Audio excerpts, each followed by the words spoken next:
All right. Live again. Let's bring it up. Who we got with us Oh, today? Oh, shit. Welcome to the Old Man Gaming Hour. Again, my name is Jake, as always, joined by partner in crime, Josh. hey guys.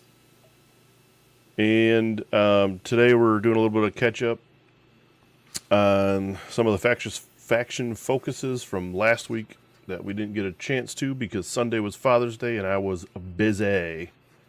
Yep. So, Seems legit. we're gonna get into that in a minute, but first, um, what do we do? Do anything interesting outside of Warhammer this week? I did a lot of work, and then I've been playing some Marvel with Ethan. We just played a game. I played Thanos, and he played some other guys. I think it was the Cabal, and I stomped his face. And then we started one right before the show. He was playing Asgard, and I was playing Thanos, and it's tied up. So I told him, no, I got to go do this show.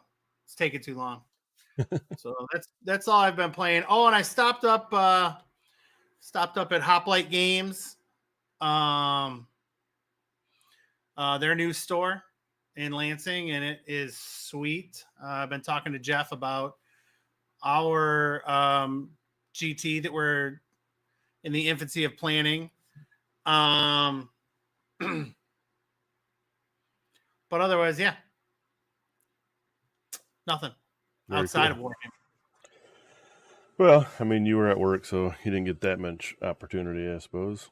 I'm pretty much always at work, I feel like.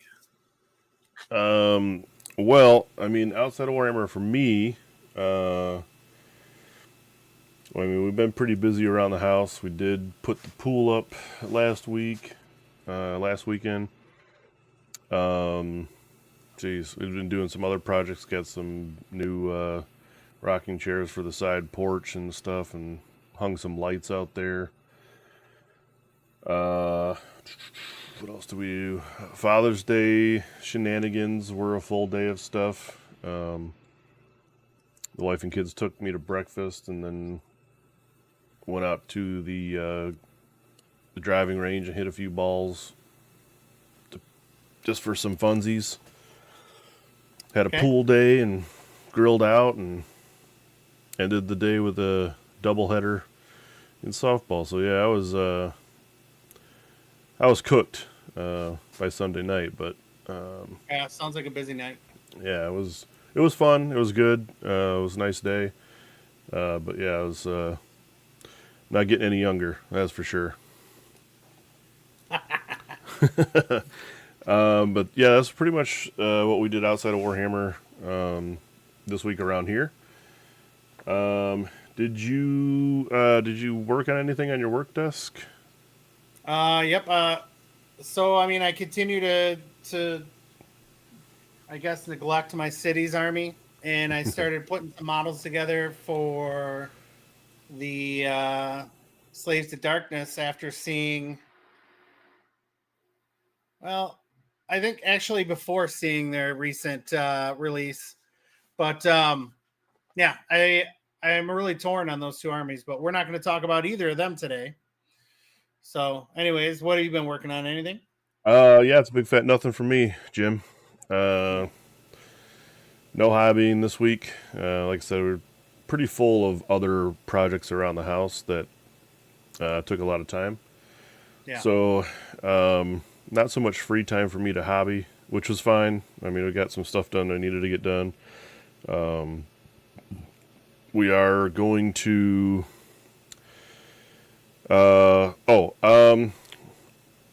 Next week. Well, you'll be back at work next week, won't you? Well, it depends on what day. I mean, for Sunday. Sunday, I'll be here. Well, Sunday this week you'll be here, Yeah. but Sunday next week is the question.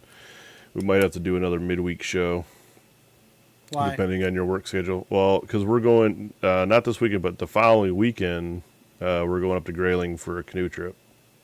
So Sunday morning, Oh. I won't be home yet. Back in the day, I used to get invited to that. Yeah, it's Yeah, true. I will be on a. It looks like I'm working. What day is today? The Today's the 19th. 19th, Yeah. Juneteenth. Um, so I'm off for 6, and then I am freaking working 1, 2, 3, 4, 5, 6, 7, 8 in a row.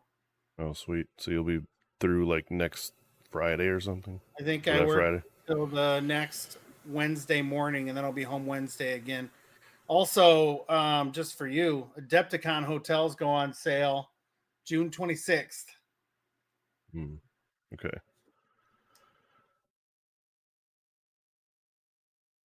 Okay. Yeah, we'll have to talk about that one. Yeah, okay. Well, anyways, we might have a couple shows that are not on Sundays, which is fine. You can always catch them on YouTube. Yeah. All right. So, yeah, like I said, nothing on my work desk. We did want to touch on one upcoming event that we got coming up. I know in light of the 4th edition launch, there are some people running some events at their local game stores for launch events. But I don't know if those are exactly considered tournaments. They're more or less like come in and we'll run game demos and things like that for a launch event. We are already scheduled. Yo, what's up, Logan? We are already scheduled to have our next RTT in August.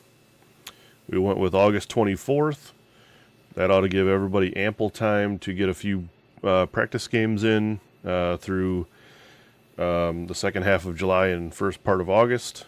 So we should be ramped up and ready to go for a 4th edition RTT, which Logan has committed to playing in already. Yeah. So getting a Saturday off for that? Yeah, I mean, I put his request off in myself with Daryl. So okay, nice. Congrats on that. Yeah, so you're good, man. You got the day off, so you can come play. But yeah, we were gonna do. It's already up. It's on BCP. We have the link somewhere. I don't know where. In our Discord, I'm sure, probably somewhere.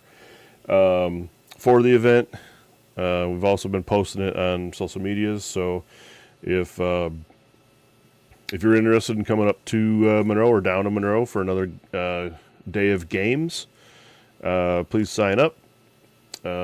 We have 4 tickets sold currently. We got a max of 20, so we got 16 more available spots, and that is for, again, August 24th. Logan, what day are you doing your event at the game room? That opening thing, is it the 13th? I think that's what he posted. Yeah, 13th. Logan's doing a Spearhead demo day at the game room in Toledo. Since he's here visiting us, we'll mention his thing. So Yeah, I heard they have a painting contest there too. Painting contest, and didn't I read that the winner of the painting contest gets a Spearhead box? Does that sound legit? Well, I mean, who's going to be the winner? Because that's predetermined, right? It's probably Like Spearhead a choice. So I would definitely choose the Iron Jaws one. I'm pretty sure I already won. I'm pretty confident that you've never painted anything ever. That's not true. It's not true. Guy paints 8 models one time. I probably have more painted models than you do. It's probably true. It's probably true. You wanna? Should we have a competition on this? I mean, I have 100 painted ghouls alone. Okay, I have over 100 painted skeletons, and that's just no. one You of do my... not. You don't. You don't. No, you don't. Okay, no. No, you don't. Not 100 painted I, skeletons. I definitely have over 100 painted skinks. On the wrong bases, though. No, I got the round base ones. Oh, did you finish 100 of them? Wow, that's I have impressive.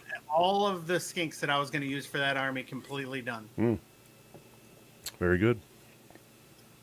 Okay. Again, I own too many armies for you to even pretend like you have more painted models than me. I don't know. It's probably close, though. Maybe not. Nah, I don't think so. Anyhow.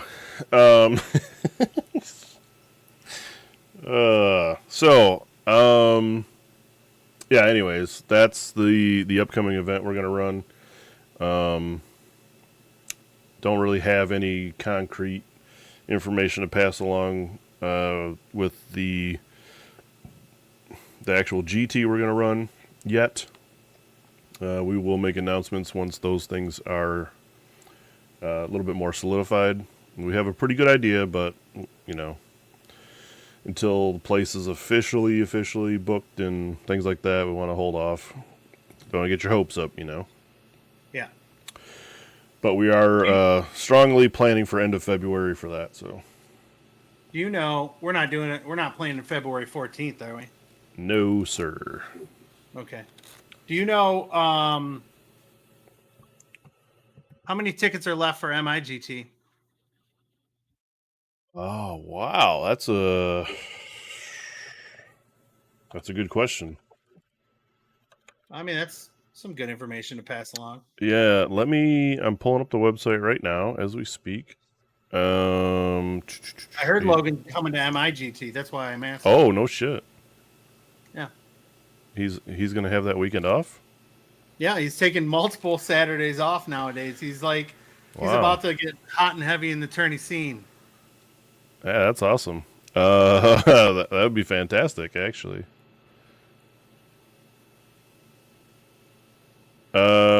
They have 34 tickets remaining, it says. All right. 34. We're getting there. So I know the cap was 100. So I mean, what do they got? 66 tickets sold. Order 66. Sounds good. Yeah. So that's a lot of ticket sales for them already. I mean, we got another 2 months to go before 2.5 months. Yeah. Yeah, cool. So hopefully we'll get to about 100 again. I think we had 90 actual people last time, like that showed up and stuff. Right. Something like that. At MI you talking about? Yeah. So very good. Hopefully Jeff is pleased with the turnout so far on that. All right. On to the main topic, because Logan needs to go to bed sometime soon. He just messaged me that. He did? No, I'm just kidding. Oh.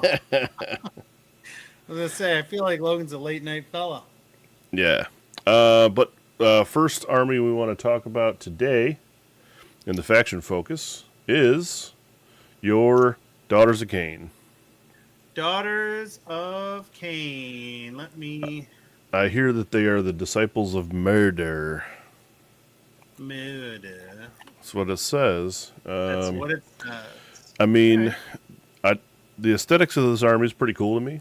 I'm not going to lie. I mean, one of my faves. Warrior chicks and snake ladies and stuff is pretty cool.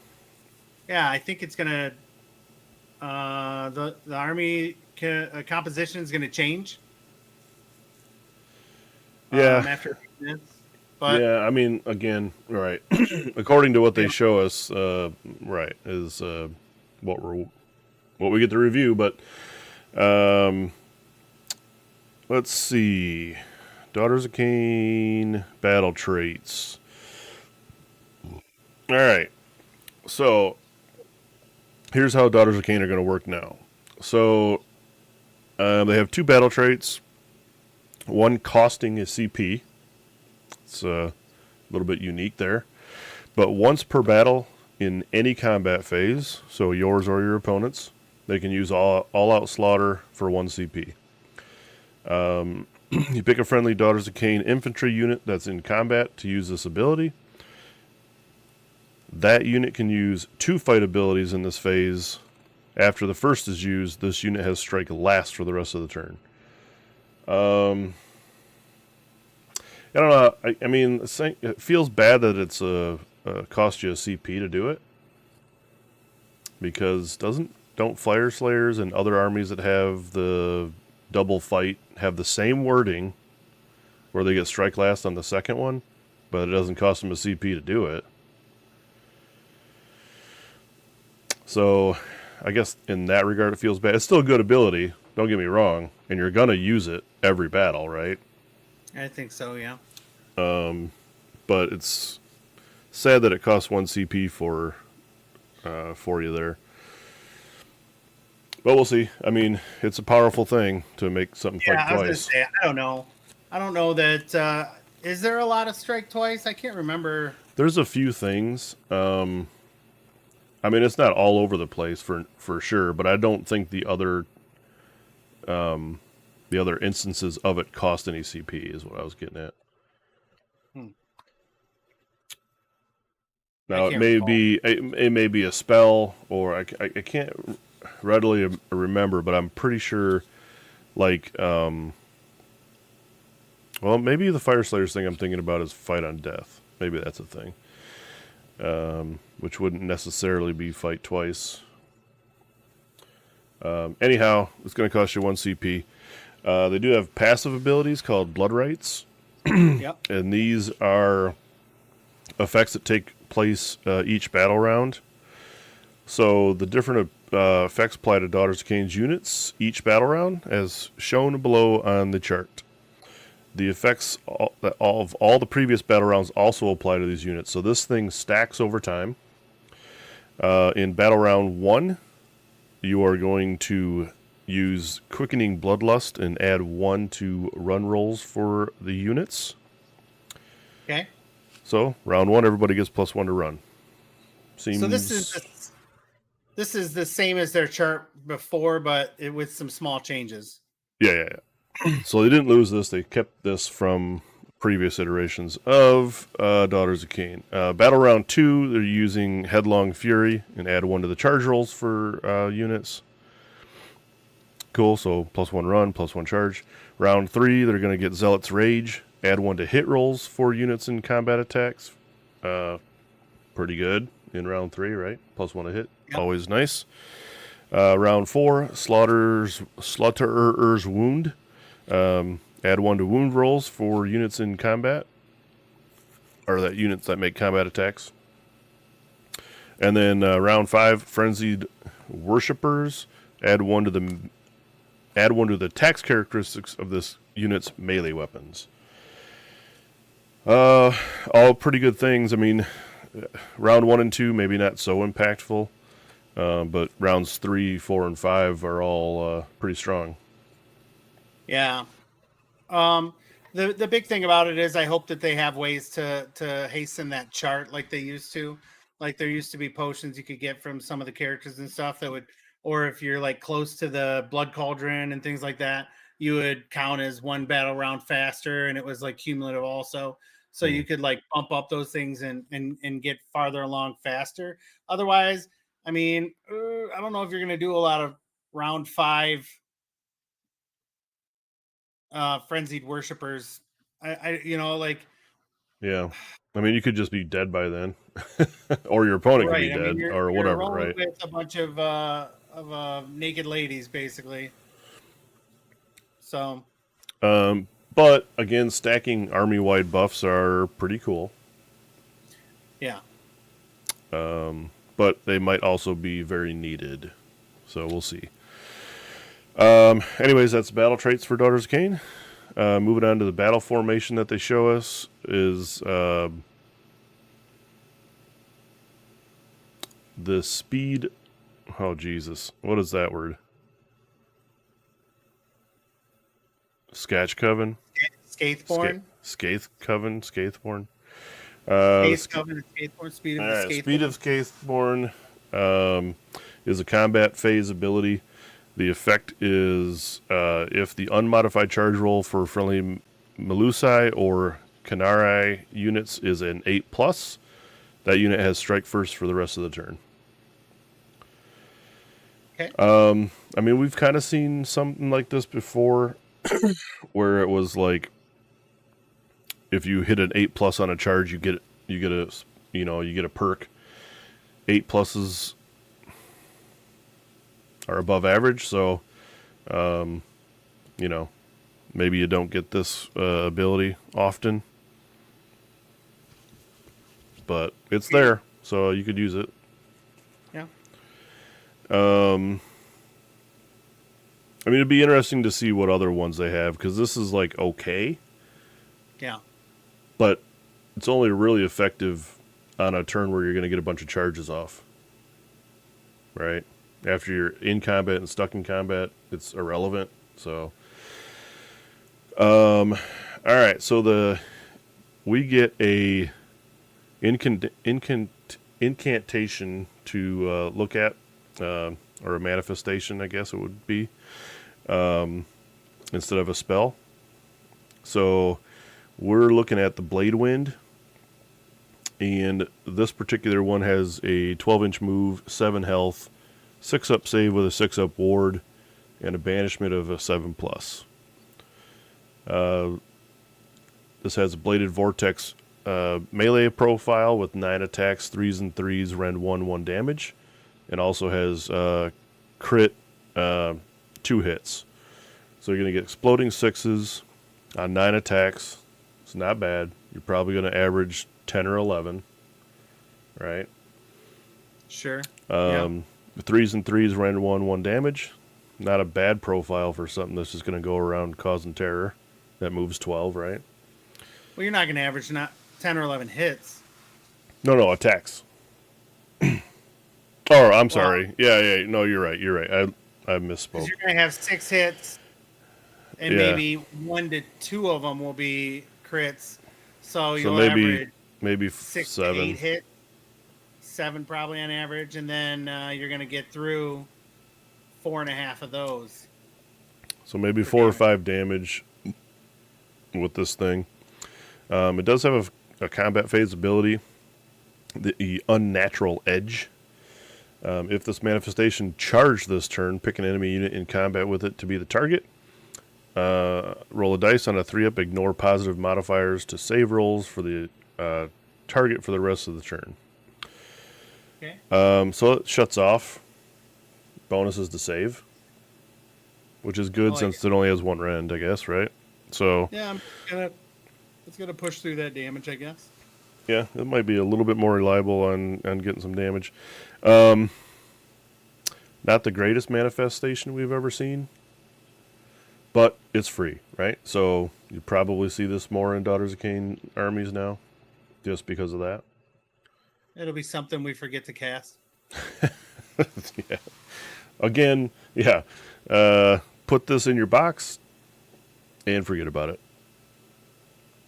Other than that, I mean, it doesn't strike me as being that great of a thing. It's just going to be an okay thing for other armies to have to deal with if you put it in their face, I guess. All right, on to unit focus. Drum roll, please. So we got the centerpiece model. Well, I guess this is the little one. Yeah. But Marathi Kane herself. This will be the small model for Marathi. She's got a 6-inch move, 6 health on a 5-up save, and a 6-up ward. Control value of 2. She wields the Heart Render and Bladed Wings. So she got 5 attacks, 3s and 4s, rend 2 damage. But that's not why she's on the board, right? She's a Wizard 3. Yeah, buddy. Wizard 3, War Master unique, so she's going to have to be the general. Unless you have another War Master. She's also Sorceress Supreme, so she's getting +1 to casting rolls. So there you go. Passive ability, Sorcerer Supreme, +1 to casting. She has an ability called Mirror Dance, or a spell, I mean. So in your hero phase, you can roll to get this spell. It is a movement spell, casting on a 7. And only if the friendly Shadow Queen model is on the battlefield, you can do this. I can't imagine that one would be on the battle and the other wouldn't, but yeah, okay. Yeah, I mean, I guess they got to word it like that, but if this dies, the other one dies, so it doesn't matter. There's a giant paragraph of text that I'm not going to read word for word. Basically, this is if you get this spell off, you can take small Marathi and switch places with big Marathi. They go on and on about how you should do it. You put like a token directly under the center of each one. It's like a really weird wording to say they switch places. But they only have to be touching the token. They don't. It doesn't have to be directly in the center when you replace the model. So. Yeah, I mean it's irrelevant. It's a switching places spell, which is kind of cool. Yeah, I mean you might do that if you wanted to get Big Marathi into a different spot or Little Marathi away from something that's about to attack that one, because it's a worse save. You know what I mean? So it's always been better off to put your attacks into Little Marathi to try to kill it, because of the other passive ability that they have, and it is 1 soul, 2 bodies, and each time a damage point would be allocated to this unit. Instead, it's allocated to the friendly Shadow Queen. If this would automatically be destroyed by an ability, it's not automatically destroyed. It just allocates 3 damage, and the Shadow Queen takes the damage. If a friendly Shadow Queen is destroyed, this unit is automatically destroyed. So, again, they're still gonna have that shared health pool. Why don't you go ahead and read through Shadow Queen? I'm getting a call here. Okay. So Shadow Queen is the big.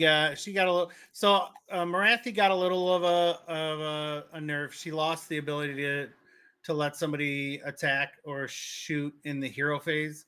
So it's kind of a big loss. But I feel like the Shadow Queen kind of got a little bit of glow up. So she's moving 12 health, control 10. So more than 5 that she used to be 5. Save is a 4, and she also has that 6 up word save. So with her, she's got that shooting attack, 12 inches, that shoots in combat, 1 attack, 2s and 2s, 3 rend, D6 damage. So, I mean, you're probably getting it through, and it's definitely damaging. It's basically mortals.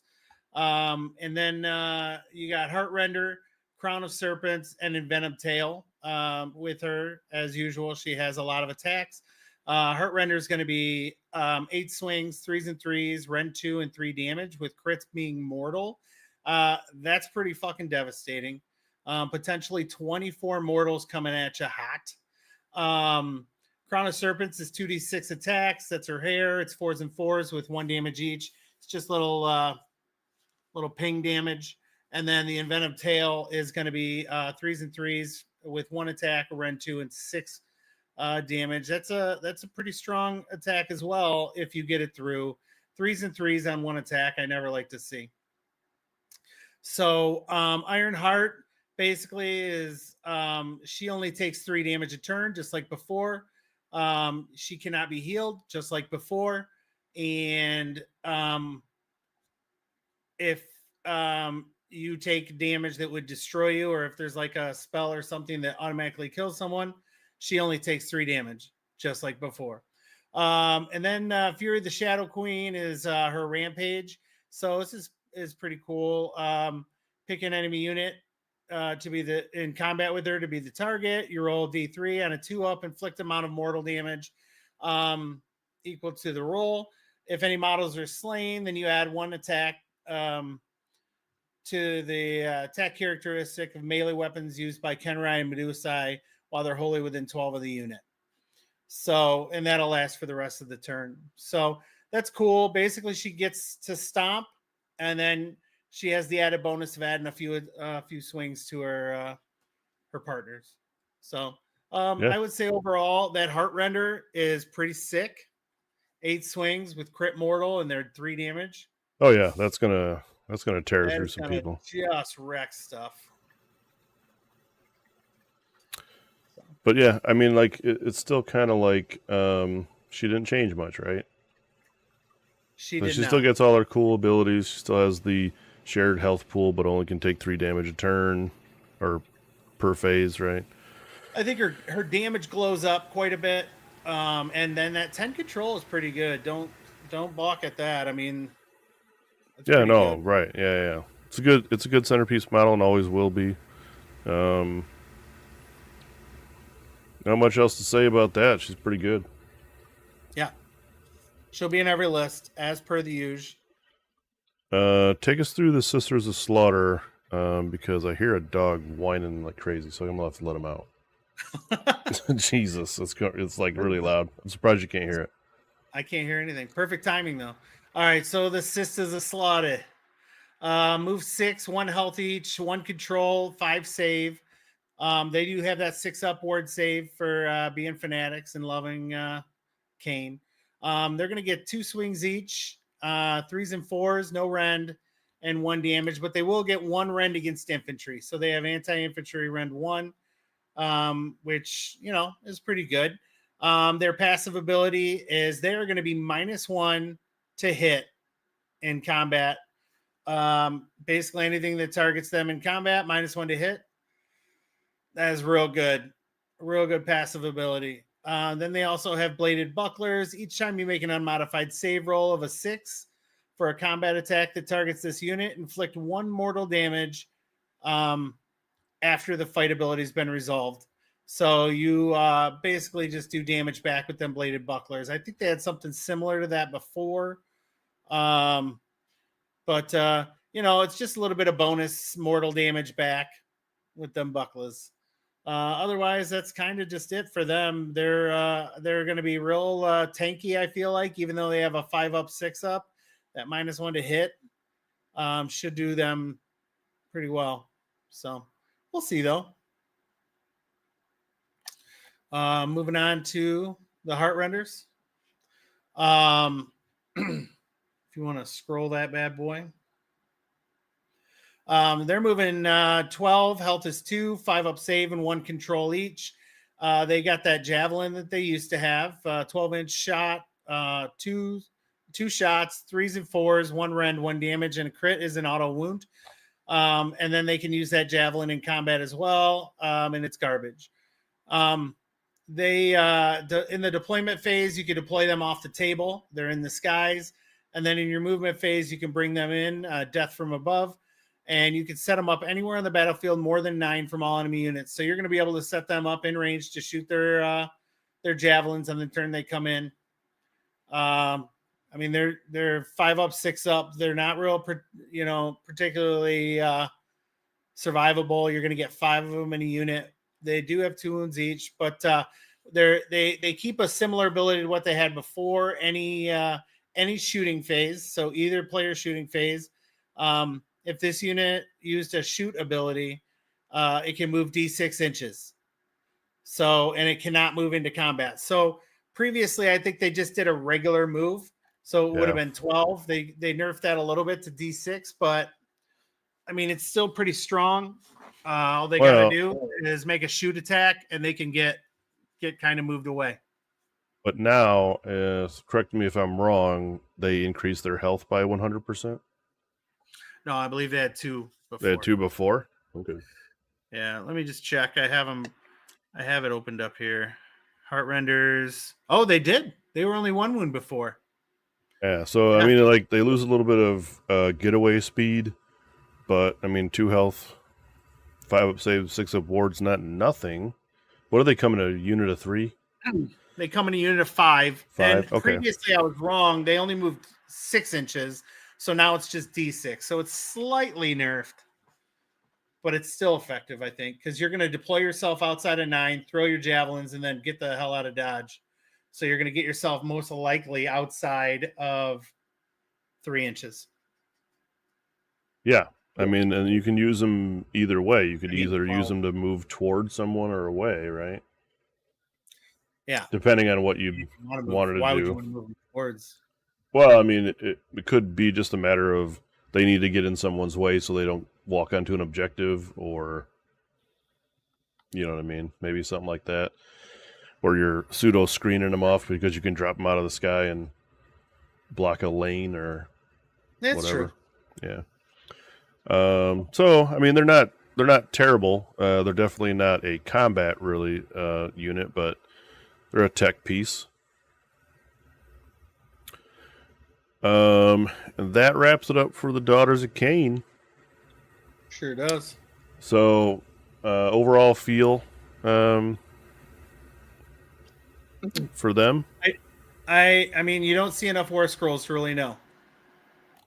It would have been nice to see the some of the snake ladies, probably. Well, they give you the bow snakes in the Well, spearhead, yeah, I but guess they I mean, give you that kind doesn't of a mean look whole at them. lot. Yeah, I mean they're not going to do. I guess they do crit hits on a roll of a 5+ if they didn't move. So I guess yeah, I mean maybe they still have the same kind of profile, crit auto wound on the shots and 5-up. Their range went to 18 on here. Yeah, it was 24 before, but they used to have 2 shots each. Now they have 3, so that's interesting. But again, but they're not going to do the mortal wound shooting anymore. So, auto wound. Well, okay, but that's not mortal wounds, considering like mortal wounds in addition, or nobody does mortal wound shooting though. Well, not anymore, right? So, or yeah. But yeah, still cool, fine.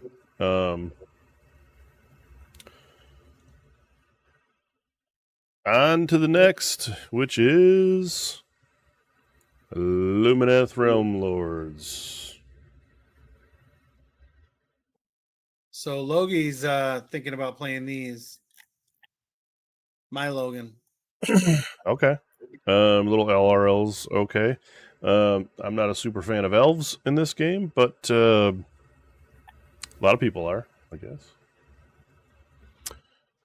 So what does LRL give us now? Few battle traits. I guess yeah. Okay, so all these are different facets abilities they can give us to us. Yeah. So facets of war are going to be a type of keyworded ability you can use. But first, they have a passive combat ability called Lightning Reactions, and when players are alternating picking units to fight, when it's your turn to pick a unit, you can pick 2 units instead of 1. Resolve the second fight ability immediately after the first. So they still have this like they did before. Yep. So you're going to fight twice with 2 units before your opponent picks another one. Pretty cool. I mean, can be impactful, right?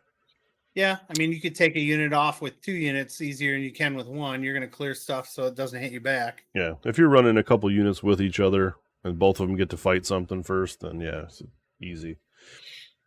All right, so they have a few other things called Facets of War. The first one, use at the start of your battle round. And it's called Shining Company. You can use this ability if you have not already used the Facet of War ability in this battle round. So it's once per battle round thing. Yep. Subtract 1 from hit rolls for attacks that target friendly Venari units for the rest of the battle round. What was Shining Company before? It was just a army-wide -1 to hit? I can't remember.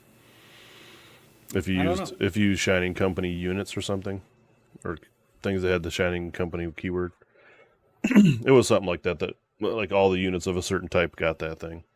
But now it's just Venari units for the specific battleground that you pick to use this. They have a shooting phase ability, which is it's technically a movement phase ability, but you use it in your shooting phase. Move like the wind, it's called. And you can do this ability if you have not used the Facet of War ability yet this battle round. You pick up to 3 friendly Hurricane units that are not in combat to be the targets. And those are all your, like, foxes, right? Is that what the type of unit is? Each target can move a distance up to its move characteristic. It cannot move into combat during any part of this move, and it cannot use shoot abilities for the rest of the turn. So in your shooting phase, it gets a move. So it moves and then moves again. Pretty decent if like you had like a 12 or 10-inch move or something, right? You can get pretty far up the board. Well, if you want to. You can use this whenever you want in the phase. It's your shooting phase. Yeah, so I move during my movement phase. I shoot during my shooting phase. If you shoot, you cannot do it. You cannot use the shoot abilities for the rest of the turn if you do this. So it's a double move instead of a move and shoot. Turn. Yeah. So if I shoot before I use this, then I can't shoot again. Okay. I move during my movement phase. I shoot. Then I use this. Yeah, maybe you're right. I mean, it's probably not how it was supposed to be worded, I would imagine. Like if you wanted to double move a unit.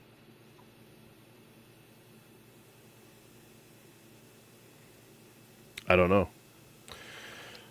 Pretty sure I'm right on that. Yeah, maybe they just don't want you to double move, then shoot. They want you to have to move during your movement phase, then shoot, then move during their shooting phase, I think. Okay, so it limits your just effective range. Yeah. Yeah. Also, Shining Company did subtract 1 for hit rolls, but it only worked if each model in the unit was touching bases of 2 or more models. So this is actually improved. Yeah, okay. But you don't always get that every time unless you pick this every round. Right. But likely you won't pick this every round because you can only do 1 Facets of War ability per battle round. Yeah.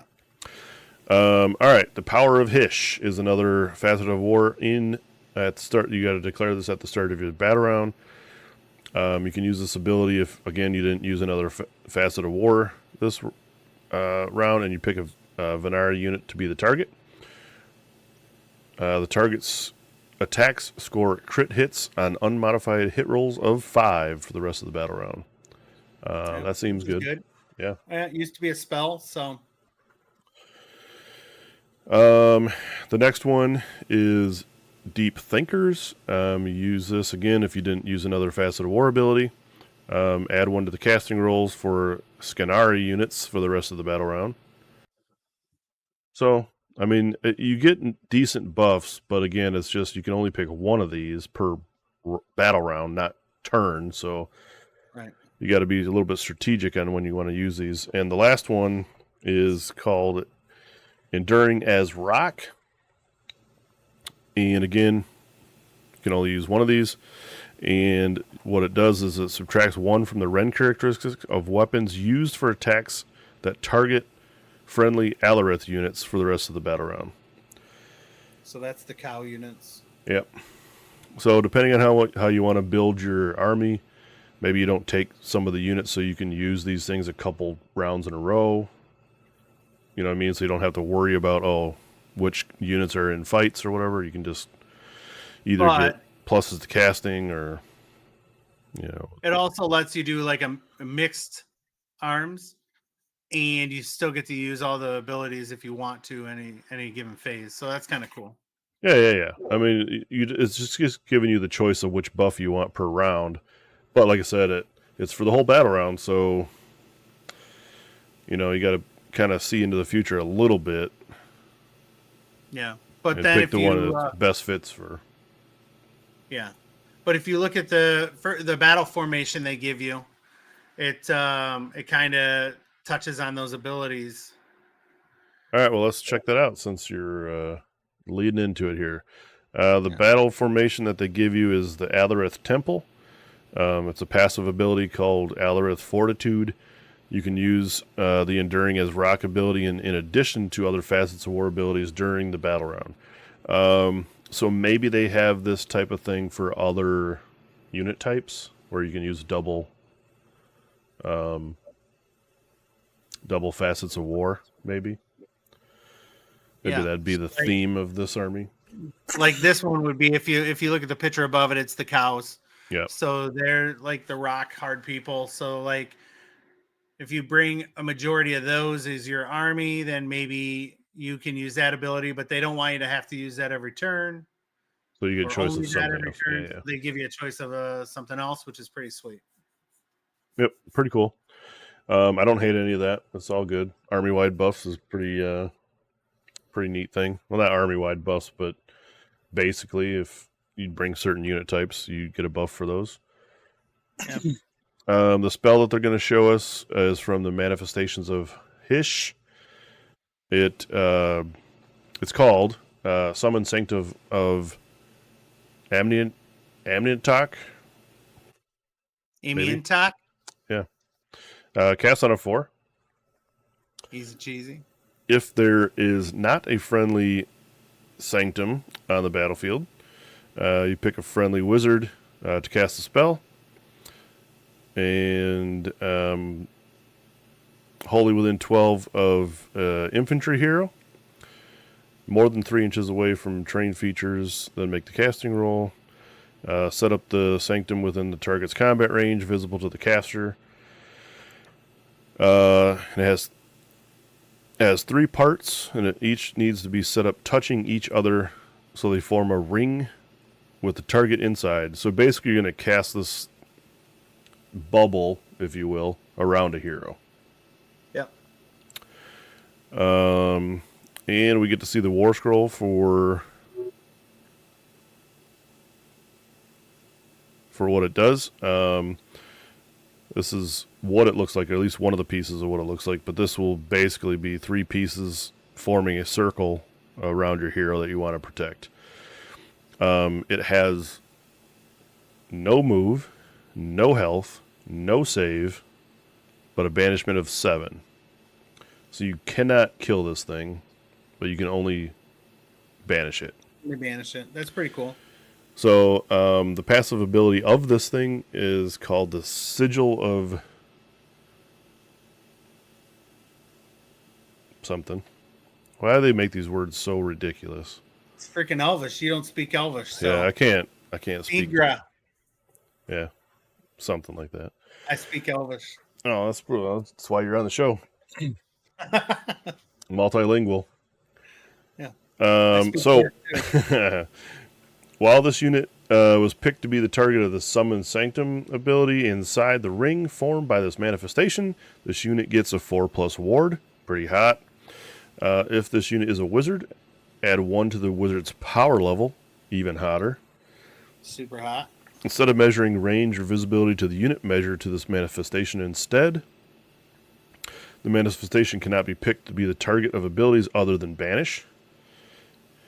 And if this unit uses a move ability, makes a pile-in move, or is removed from the battlefield, this manifestation is removed from play.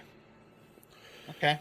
So you're going to pick probably a friendly wizard hero, right? And that dude is just going to stand still and not move if you put this on him. And he's going to sit in that bad boy and be protected. Yep. He's going to have a 4+ ward, and he's going to be able to cast 1 extra spell per turn. That's a pretty cool thing. I didn't even know this thing existed because I've never seen it before. Yeah, I don't know if I don't know if people used it. There was just better endless spells. Yeah, but I mean, it's free now, right? So they might use it. Oh yeah, you only have whatever group you decide to take. So interesting. It's a different than all the other manifestations we've seen so far. So it's kind of neat for them. I definitely don't hate it, giving a wizard a 4-up ward and an extra spellcast. That can be pretty strong. It's good. On to unit focus, and this is one of the units I think is going to be seen a lot more in play now than what it had in 3rd edition. So, Eleanor and Elithor, the twins. We got a 6-inch move, 8 health on a 4-up save, and a 5-up ward. They have a 4 control, which is interesting. Yep. They have a ranged weapon, 12-inch range, 3 attacks, 2s and 3s, Ren 2, D3 damage, but has crit auto wound. Not a bad shot. They have 2 different melee weapons. One is 5 attacks, 2s and 3s, Rend 1, 2 damage, and the other 2 attacks, 3s and 4s, Rend 1, D3 damage. An okay attack profile since they have 2 different ones. But their abilities, I think, are what sets them apart here. So, in your hero phase, they are equal prodigies. You declare either Elena will take the lead or Elithor will take the lead. If Elena takes the lead until the start of your next turn, add 1 to this unit's power level, and it has a 4-up ward. So they are a wizard power level 1 to start with, so you could make it a power level 2 wizard with a 4-up ward. Okay. Pretty hot. If Elithor takes the lead until the start of your next turn, add the current battle round number to the damage characteristic of the weapon that has 5 attacks. I would say that the first couple battle rounds you're going to have a beefed up wizard, and then the rest of the game you're going to have a beat stick character. 2s and 3s, Rend 1, 5 damage in round 3, 6 damages in round 4, 7 damage in round 5. Yes, please. It's similar That's to a lot what of it was damage. Before. It didn't have a base damage characteristic. It was just damage for Just a whatever battle round it round. was. Yeah. Yeah, that's really good. Next ability is why they're going to be used all the time, though. Yep. The ability or the spell you want first? Spell. Okay. So the spell that they have is Total Eclipse, cast on an 8. A unit. Until the start of your next turn, the first time an enemy uses a command within 18 inches of this unit, your opponent must spend an additional command point to use the command. Pretty good, seeing as how we're CP limited, in a sense. Yeah. I mean, also, it's going to... I don't know, like, what if you kind of knew your opponent was setting up for a counter charge? It's already costing them 2 CP to counter charge. Right. And you go, bang, now it's 3. So either you choose the counter charge and use 3 CP, or the other result is, like, you can't all out defense, you can't all out attack, you can't do pretty much anything else because you're going to suck up all your CP doing this one thing. Pretty impactful. Logan's pretty impressed. He says they're good improvement. Yeah. I think that really the thing is that you at least know what you have to kill to get rid of Total Eclipse. Because it's not, yeah. One of the worst things. Yeah. Not playing against elves. So, I mean, you're going to have to go after these two. Yeah, and this, I don't know. I mean, maybe, I don't, I mean, I know a few LRL players, but does this ability make this unit an auto-include? It might. To have access to that. You're only access to Total Eclipse. Yeah. So, yeah. The other ability they have... Auto-kill, too. Well, yeah, I mean, the twins cannot stay alive. for a couple reasons, right? They get stronger attacks as the game goes on, and they have total eclipse that they're going to cast all the time.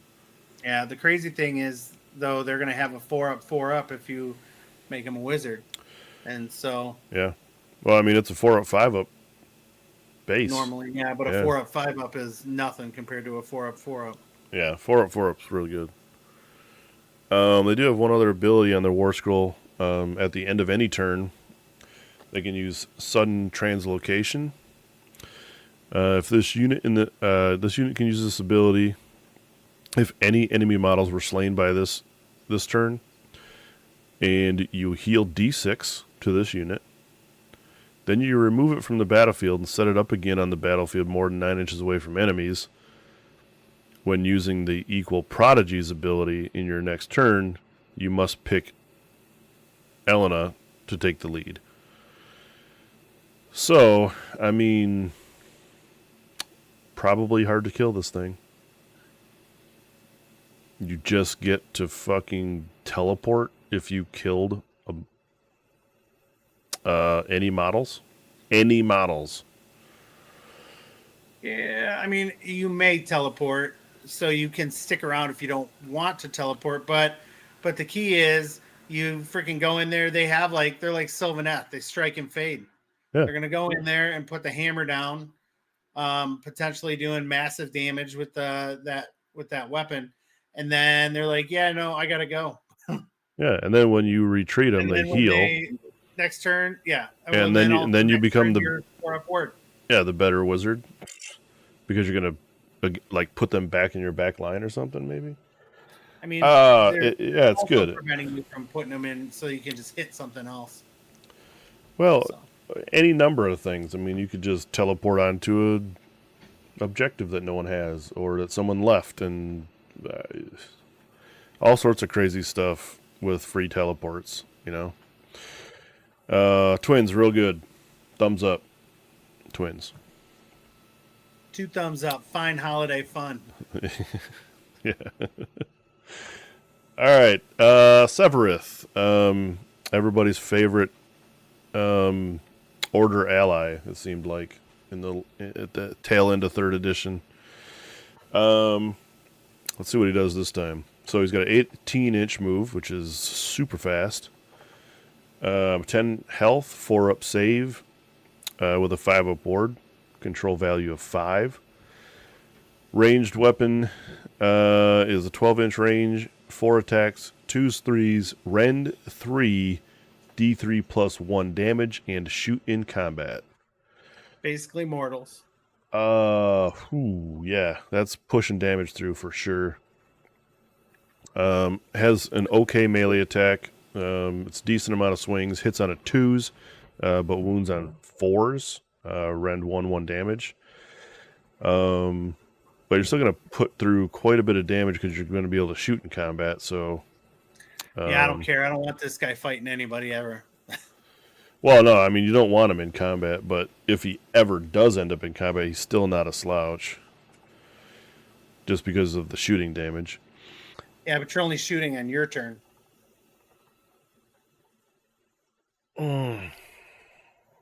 Yeah, that's true. He's got a passive ability called the Living Gale. This unit cannot be targeted by shooting attacks made by enemy units that are more than 9 inches from this unit. So he's always in range, and he can't be shot. Right? Which is pretty good, I would say. He's got a combat ability that once per turn in any combat phase, Searing Desert Winds. Pick up to 3 different enemy units within combat with this unit to be targets. So if you're in combat, roll a d3 for each target. On a 2+, inflict that amount of mortal wounds onto the target equal to the roll, and then subtract 1 from wound rolls for target's attacks for the rest of the turn. So that's his rampage ability. So, I mean, he's going to save himself just by doing this probably. Do a little mortal damage plus -1 to wound rolls for attacks coming in. And he's got a 4-up save, 5-up ward. Yeah, he could survive a little bit. And then his last ability is a passive one called Spirit of the Wind. While friendly Hurricane units are wholly within 12 of this unit, they can use shoot and or charge abilities, even if they used run or retreat abilities in the same turn. No moral damage will be inflicted on retreat abilities. So they just get to do everything. Retreat, shoot, charge, run, all of it. Seems strong. Yeah, and teamed up with that, what did we say? Oh, the Facet of War ability for Hurricane units. Where was it at? Oh, the shoot ability thing. So they can pick up to 3 friendly units that are not in combat, and then move, and then shoot, then move. And these dudes move 18. They're going to be tough to hunt down, that's for sure. And this dude's, potentially doing 16. I'm going to say 16 average. Rend 3 shots in the shooting phase. Right? Because you're shooting 4 times, or I'm at damage. So you're shooting 4 times. You're hitting theoretically with almost all of them. We'll say 4. And you're wounding with 2/3. So we'll say 3. 3. And then you're doing 7, 8, 9, 10 and a half on that 3. Plus 3. It's 13 and a half, 14 damage. Yeah, he's going to be good.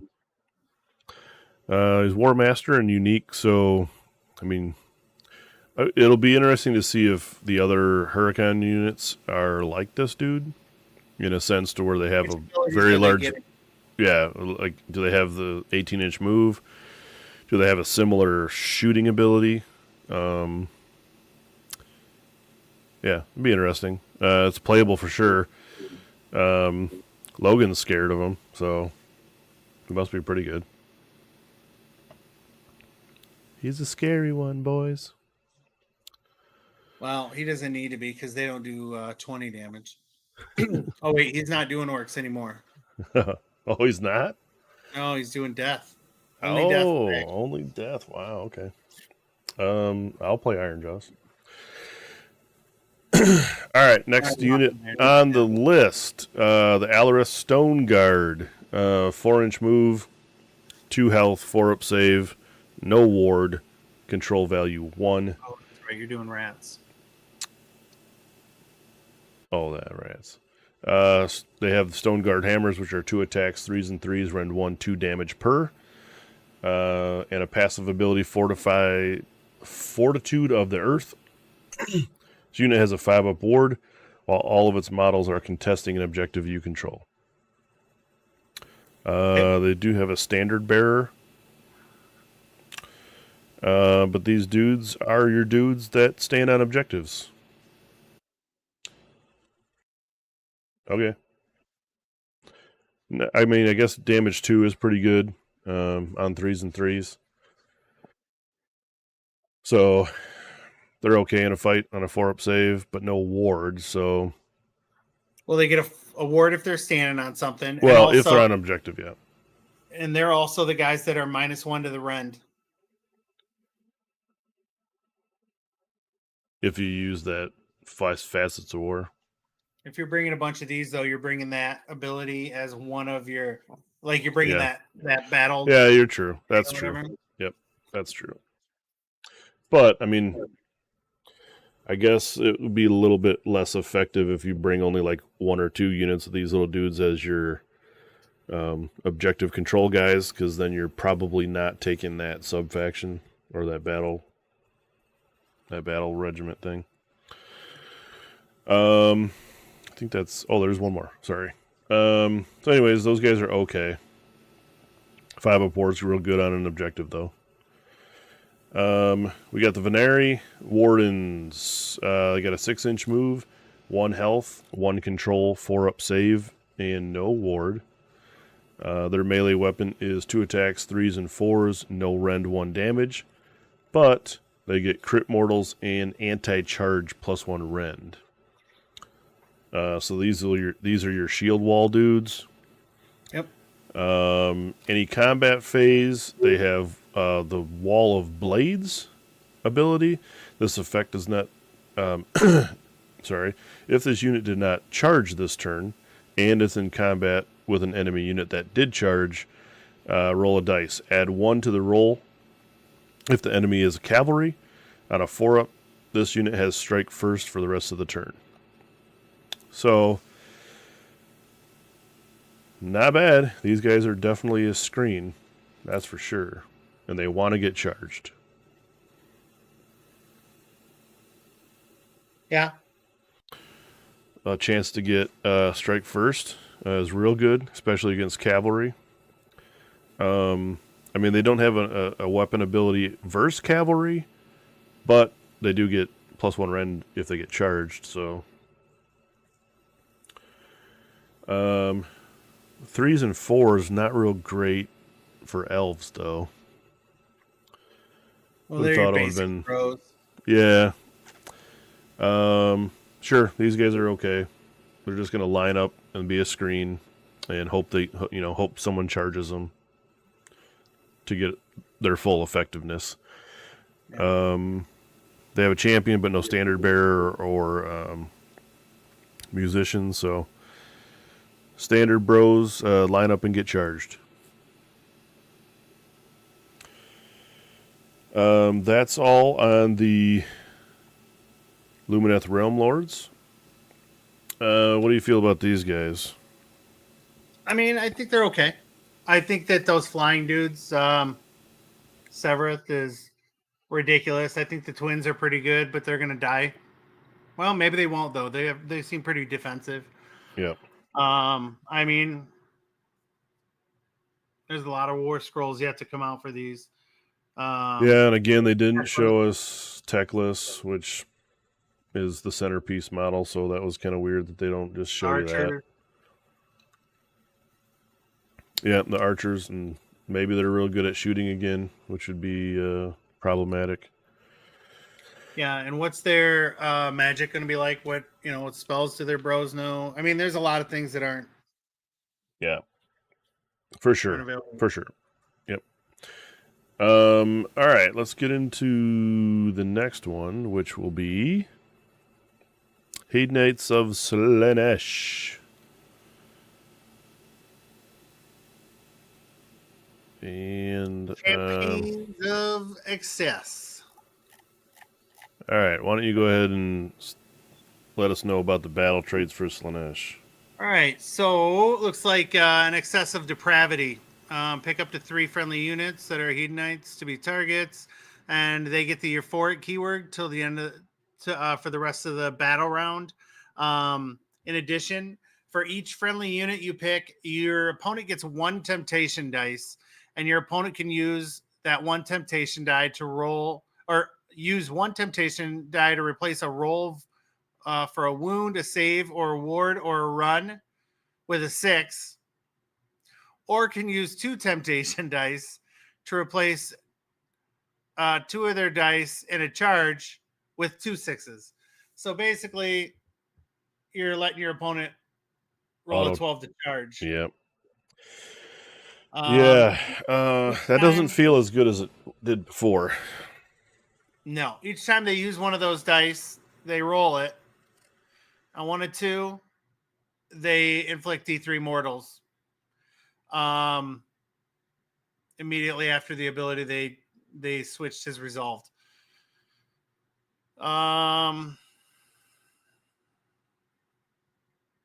So what do we get for giving somebody euphoric? Let's see if it's worth it to give up those free 6s.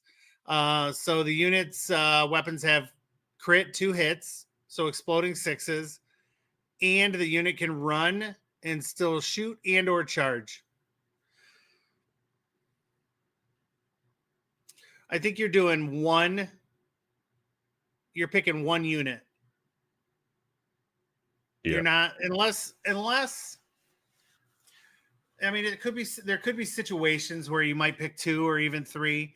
Like if this maybe is the last turn, and you're going last and they're not going to be able to charge you, or you're in combat with everybody, so they're not going to be able to charge, you might do it. But regardless, you don't want to give somebody the opportunity to get some kind of long bomb charge or really just mess up your strategies by doing a charge in your phase to kill your tactic or something. But crit 2 hits, run, shoot, and or charge is kind of interesting. But I mean, on one unit, it'll be fine. You're giving away 1 die. I just think that D3 mortals on a 1 and 2 is not enough of a penalty for using those dice, especially if you're giving somebody a 12-inch charge. Now they're going to take potentially 2 D3 mortals. Yeah, but still, I mean, they won't care. Yeah, 2d3 on a large unit of dudes that can suffer a guy dying. Or even on a monster, 2d3. Yeah, or right. So, I mean, at most you're going to do 6 damage, right? Yeah. So I think the census from the community is this is a terrible ability, and no one's going to use it. And yeah, you know, it reminds me almost of how the Temptation dice were before, where you could just totally negate the temptation points that they would get. Like, you just be like, I'll take the damage. I'll take the damage. Just give me the damage. You don't get the dice or the points or whatever, right?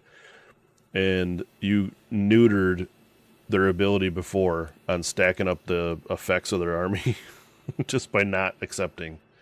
So this is kind of the same way, except your opponent doesn't get the choice anymore.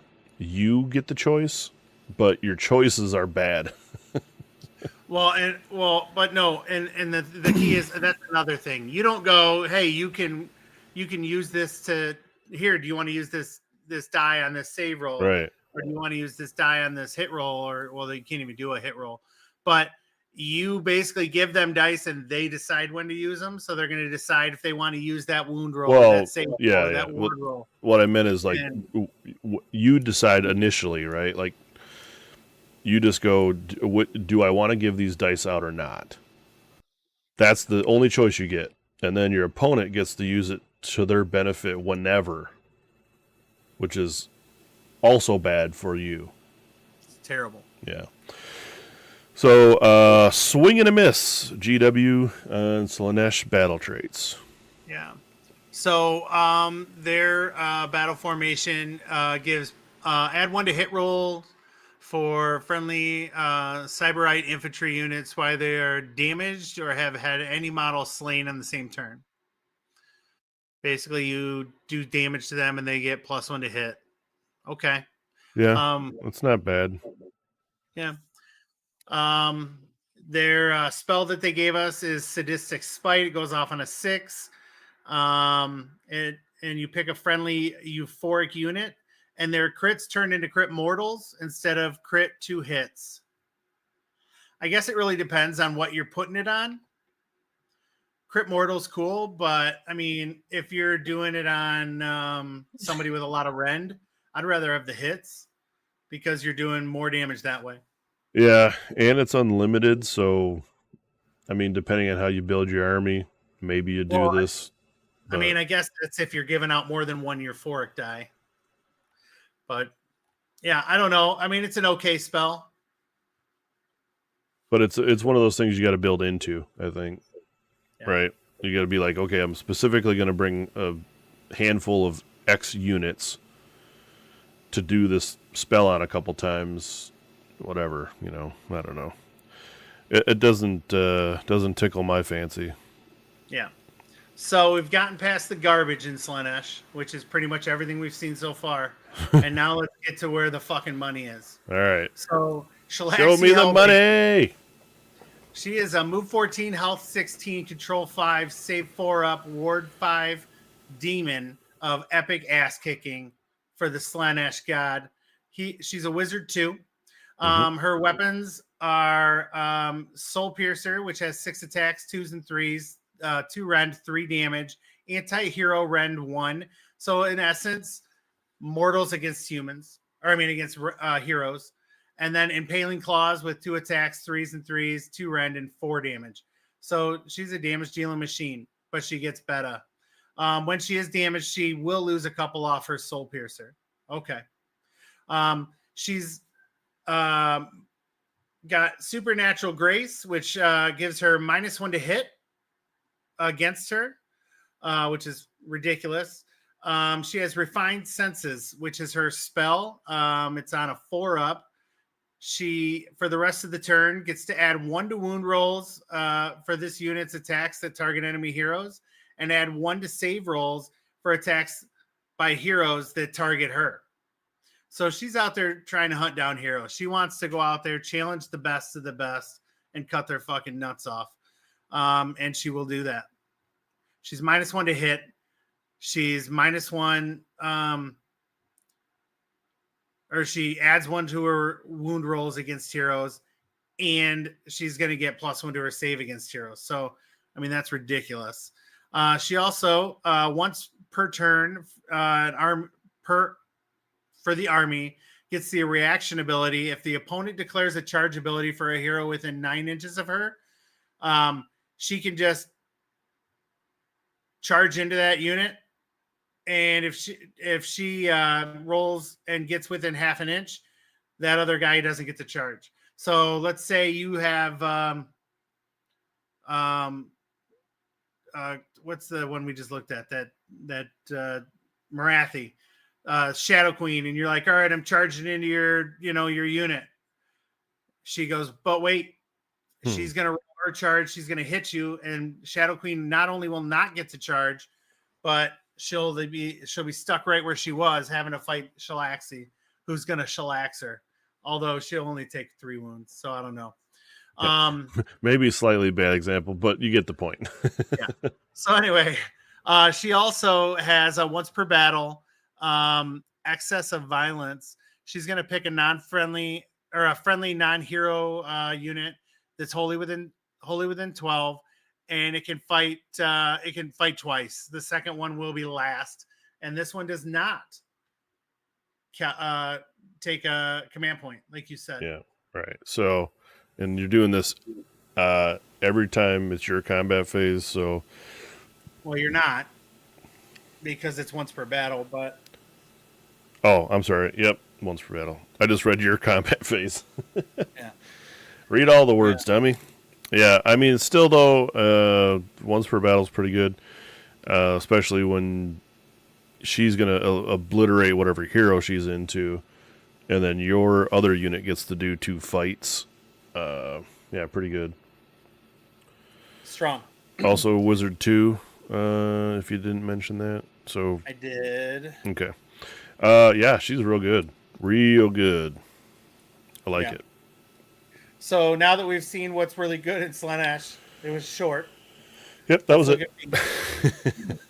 So these things are movement 10, 4 health, 5 up save. They have a 6 up ward because they are demons.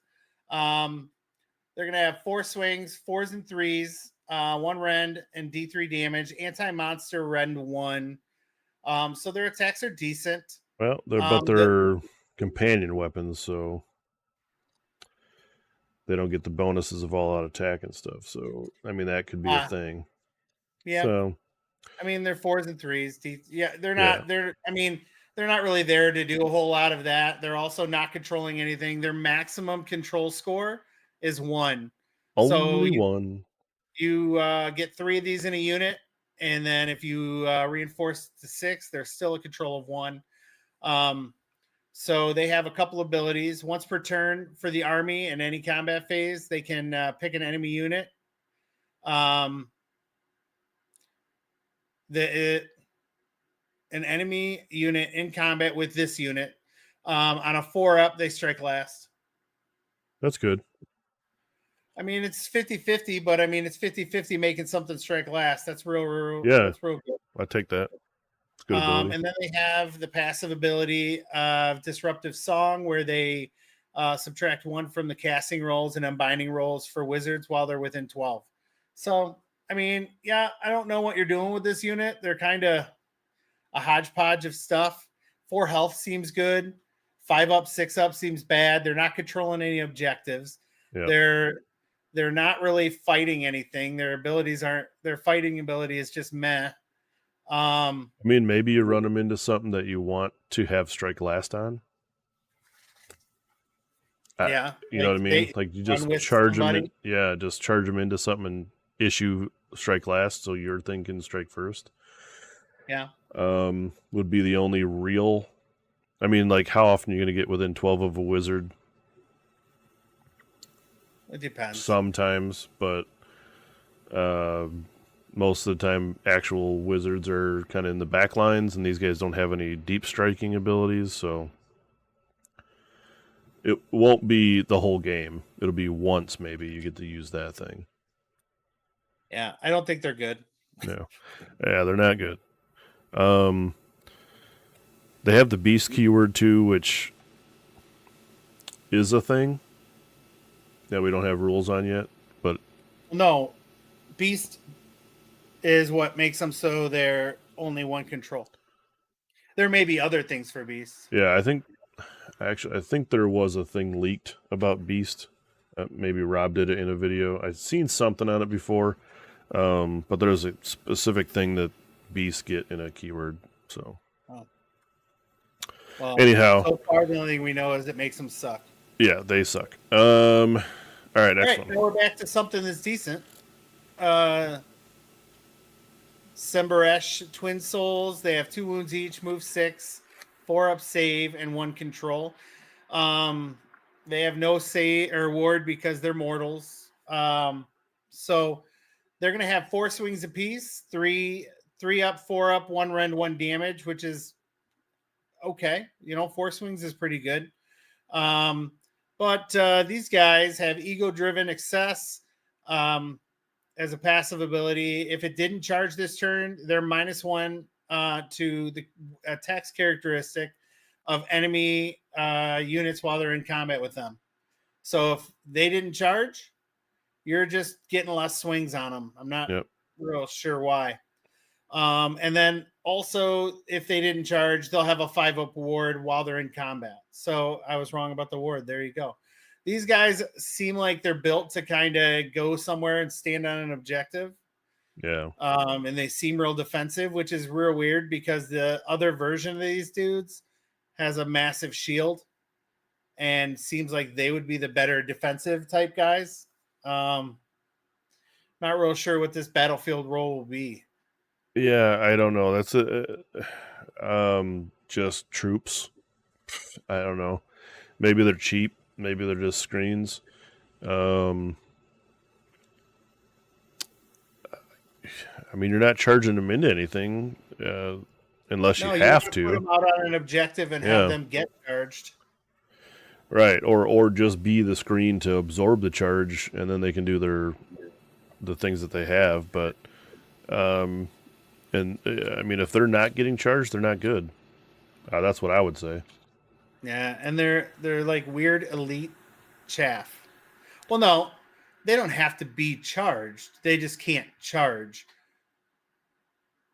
So it doesn't say if they were charged. Okay, yeah. I get it, but so I mean, like if they can take a charge and last a turn, then they'll remain good. Or if they charge somebody and last a turn, they'll remain good. But yeah, I just don't know. They're I don't know. Yeah, there's a lot of like swings and misses here in this preview. Yeah. Next is the train feature that they give us, huh? Yep, the Fane of Slaanesh. It's going to have 10 health, a 4-up save. It's going to give cover, and it's impassable, which makes sense. And it is going to be a damp conduit. So you're going to declare a friendly Hedonite to Slaanesh unit wholly within 12. And then you're going to allocate D3 damage points to the target, which you cannot make ward saves. And then you're going to pick one of the following effects to apply till the next turn. They're going to get +1 to wound rolls for combat attacks. They're going to get +1 to run rolls and charge rolls for the target. Or they're going to get +1 to casting and unbinding rolls. So you're taking D3 damage Yeah. Well, I Mhm. guess it's D3 that you could take a regular save, but not a ward save, because it doesn't say it's mortal damage. So, Well, yeah, but you can't make a save. It just says you can't make saves for the damage points. it says ward rolls cannot be made for those damage points. I guess you allocate damage after you make your save. So yeah, you're just not Yeah. going to get a save against that. You're taking D3 damage, and then you basically this is going to give your guy +1 to cast and unbind. Yeah, I mean, I don't know who else you're keeping in the back near this thing. Even if you throw this thing way up front, it can be killed, so you might not do that. I don't know. Nothing's fast enough probably to like stand by this thing, take damage to get +1 wounding rolls, and then like run and charge into something. You know what I I mean? guess we don't know their spells. Yeah, maybe they got a way to get something into combat, but again, not super impactful, I don't think, and unless you have a wizard back there that hopefully you don't kill them. Yeah, I again not real impressed, and that's the end of the regular article. Yeah, they show you some pretty shitty scrolls, Yeah, I mean, shitty abilities. that's the thing. Like, I know a lot of people were super like disappointed in this preview, but they don't show you everything. So it's what they did show you is junk compared to some of the other stuff that we've seen in articles, right? I mean, the army ability already is kind of trash. Some of the scrolls that they showed you was trash. This is a low point.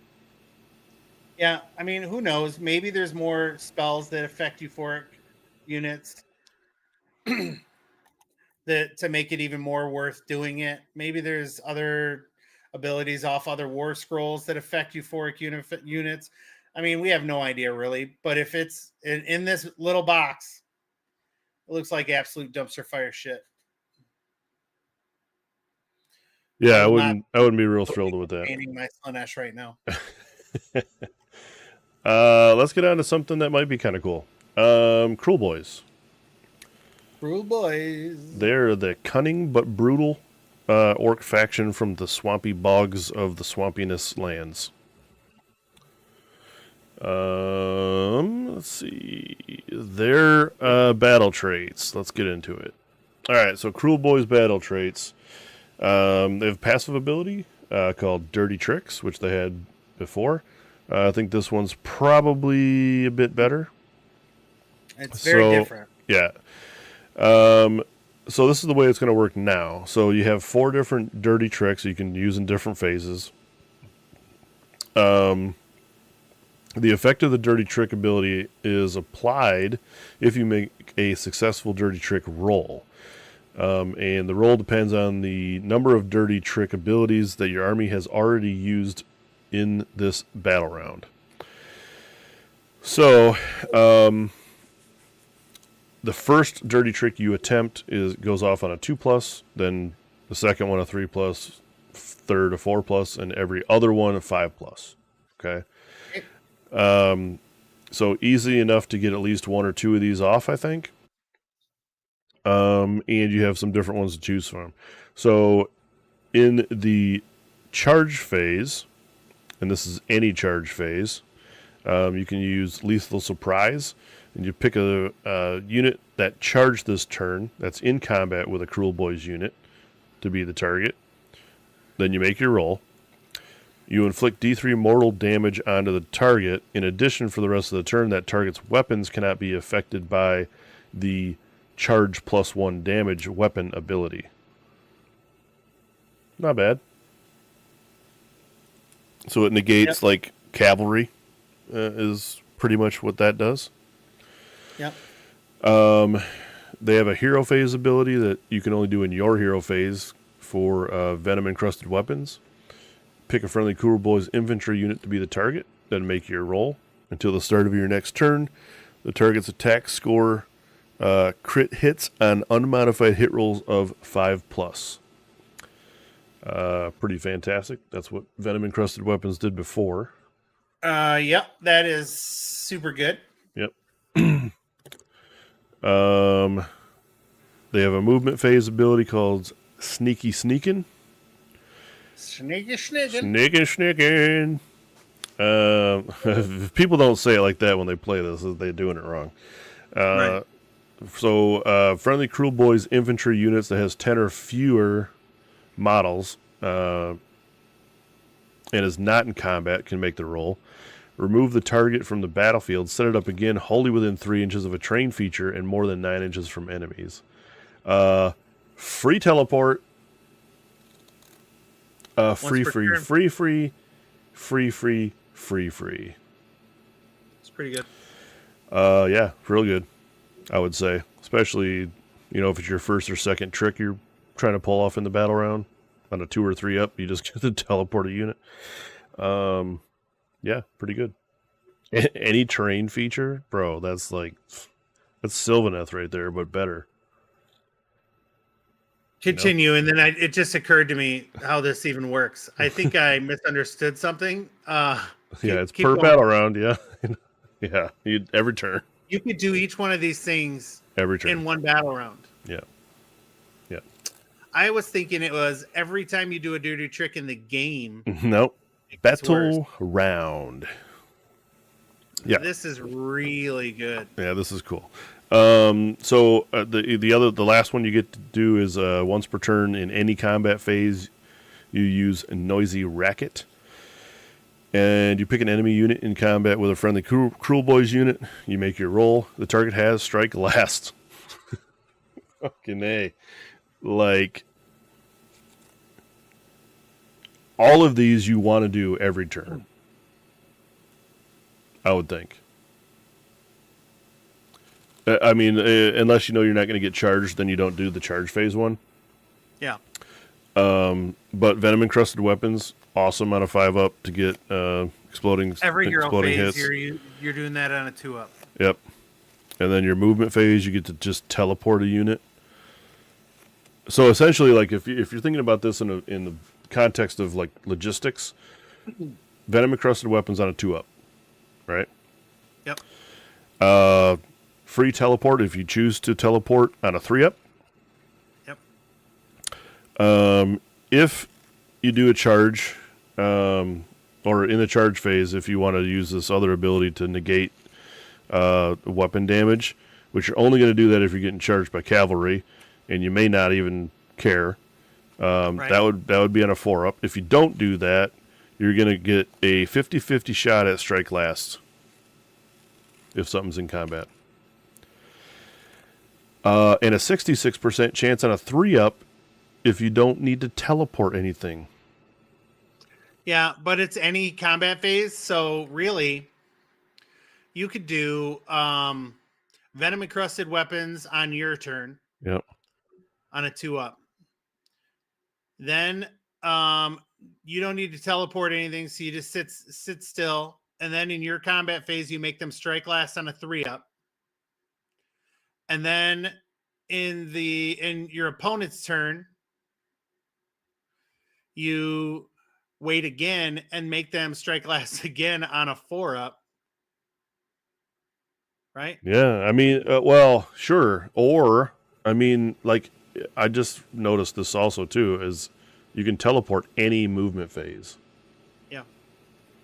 You get later on, sure, you're going to have to roll 5-ups, but so what? You've already done a couple of these things almost guaranteed. This is super fantastic. It's going to be hard for people to deal with this. The first time I read it, I don't know why, I just thought it was once per game for each of these things, and I was like, oh, it's good. But it's just okay. But no, this is freaking ridiculous. Yeah, this is real good. Real good, Cruel Boys. So Boys. So we go from Slaanesh, which has the most garbage army ability in the game so far, to this. And this is real good. This is the most overpowered one yet. I don't know. You just get shit on 2-ups guaranteed. Whichever one you want, you get it basically. Yeah. I mean, yeah. And you get I mean, choice of all sorts of different things. It's not like you just get one thing. Yeah, I mean, it's real good though. And it says that you've used this battle round. So let's say you fail a roll. Does that mean you continue to be on that roll until you pass one? Man, maybe. Well, using the ability in the declare step is the use. Would that be accurate? I don't know. That might be. Like if you chose to do it and you failed the 2-up roll, you probably used this ability. I would think. Because you declared that you're going to do it. Oh, it's a dirty trick ability, and you're using one dirty trick ability per phase. So you're using the dirty trick ability, and then that's just the dirty trick. So yeah. You just don't get the effect because you didn't make the roll. Using the dirty trick is attempting the roll. Yeah, okay. So yeah. But still good. Still really good. Let's see if the rest of the article matches the hotness of that. So the battle formation they show us is Cruel Boy's Claw. It's a passive ability called Swamp Shroud. Friendly fucking A. Friendly Cruel Boys units that are wholly within 3 inches of a terrain feature are not visible to enemy units that are more than 12 inches away. Not visible. Can't shoot me, I can shoot you. Can't target them with spells. Can't shoot them. Can't 3d6 charge them. Why? They're not visible. Do you have to see charge something that's no? You have to end. You could charge. You just maybe you can charge them. I tried to say that when we were talking about that article, and I think what it is you have to be able. They have to be visible to you when you end your charge. So you can't charge up to a wall knowing they're on the other side, and say, "Well, I'm in range." Because the wall blocks visibility. Yeah. Okay, I got you. Yeah, so you can charge. All right, thanks for clarifying that, Logan. Yep. But still, pretty cool. Making stuff not visible. That seems real good, especially when stuff has long shooting ranges still, 18 and 24 inches. Even though they say they don't. Yeah. All right, so the spell that they're going to show us is from the lore of the swamp called Choking Mist. Cast on a 7. Yep. And you pick an enemy unit wholly with an 18, and the effect is subtract 1 from attack characteristics for the target's weapons until the start of your next turn. -1 attack characteristics, pretty good. I like that a lot. Yeah, that's good. I still think we're gonna see, because we've seen a lot of things that say like -1 to a characteristic, but I doubt that you can get it to 0. Yeah, no, that's basically confirmed by Rob. Yeah, I thought that he mentioned that. There's a rule that says characteristic can't go below 1. Yeah, so that's good. I mean, we initially thought, holy shit, you can just negate things altogether, but that wouldn't make much of an impactful game if you can just shut off units. Right. But still a good spell. Great spell. All right, so we're going to take a look at Gobsprack now in the unit focus. And Gobby Gob has a 12-inch move still, 14 health on a 5-up save and a 6-up ward, control value of a 5. He's got 3 different melee profiles, which aren't too shabby for being a wizard 2. He's got his staff that's 3 attacks, 4s and 3s, no rend, D3 damage. Although it has anti-wizard 1 rend and crit mortals.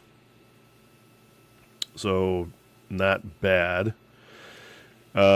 He's got his talons and beak, which are 7 attacks, 4s and 2s, rend 1, 2 damage.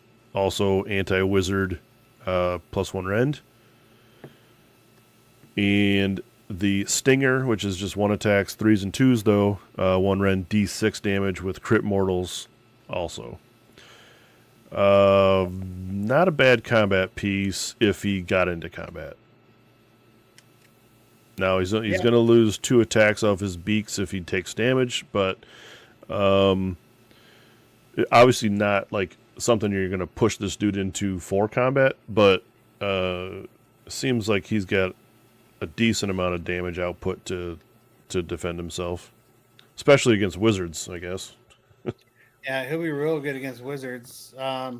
There's more. Oh, there's more. Once per battle, as a reaction in your hero phase, when you're in the hero phase, when your opponent declares a spell ability, so anytime they cast a spell, this unit uses the Unbind ability, but the unbinding roll is a 3d6 instead of a 2d6.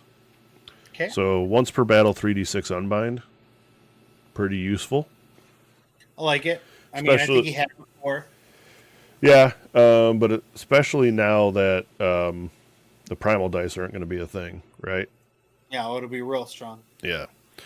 He does have another combat ability that's once per turn in any combat phase, Crush to Death. This is his Rampage. And you declare a unit that's in combat with this. You roll a dice. If the dice roll equals the target's health characteristic, one model in that target unit is slain. If it exceeds the target's health characteristic, not equals. What did I say? Equals? Okay. Yeah. Yeah, if it exceeds, so pretty good. You're just going to chip off a little dude here. All right, he's got another passive ability. Mork says no! Exclamation point. Each time this unit unbinds a spell, wait for it, inflict D3 mortal damage onto the caster. If the unbind roll was a 10 plus, inflict D6 mortal damage onto the caster instead. He had something like this before where it's a pretty strong deterrent if your little foot wizard already has taken some damage in a way. So yeah, I mean, I think I'm looking back, but I think he used to do just D6 automatically.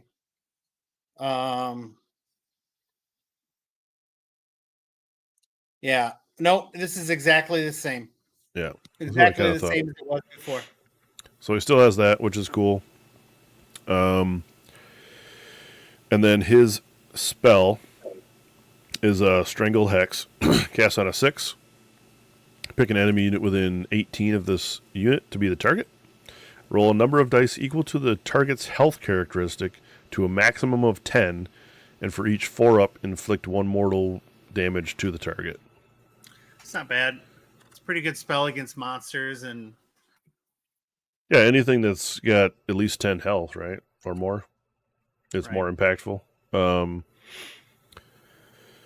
Sure. This dude's good. I mean, he's always been good, and he still is, I guess. Yeah. He hasn't changed much. Now, I think the interesting part will be, does Big Wa exist anymore? No. Because he used to run in Big Wa all the time, right? Well, and he ran in I mean, he ran in everything except for Iron Jaws. He was in Cruel Boys all the time. Well, also. I know, but I'm just saying, like, you've seen a lot of Big Wall lists in 3rd edition because they had some extra perks and easier battle tactics and things, or shared the battle tactics. And, yeah, I don't think there's any more allies. Piece.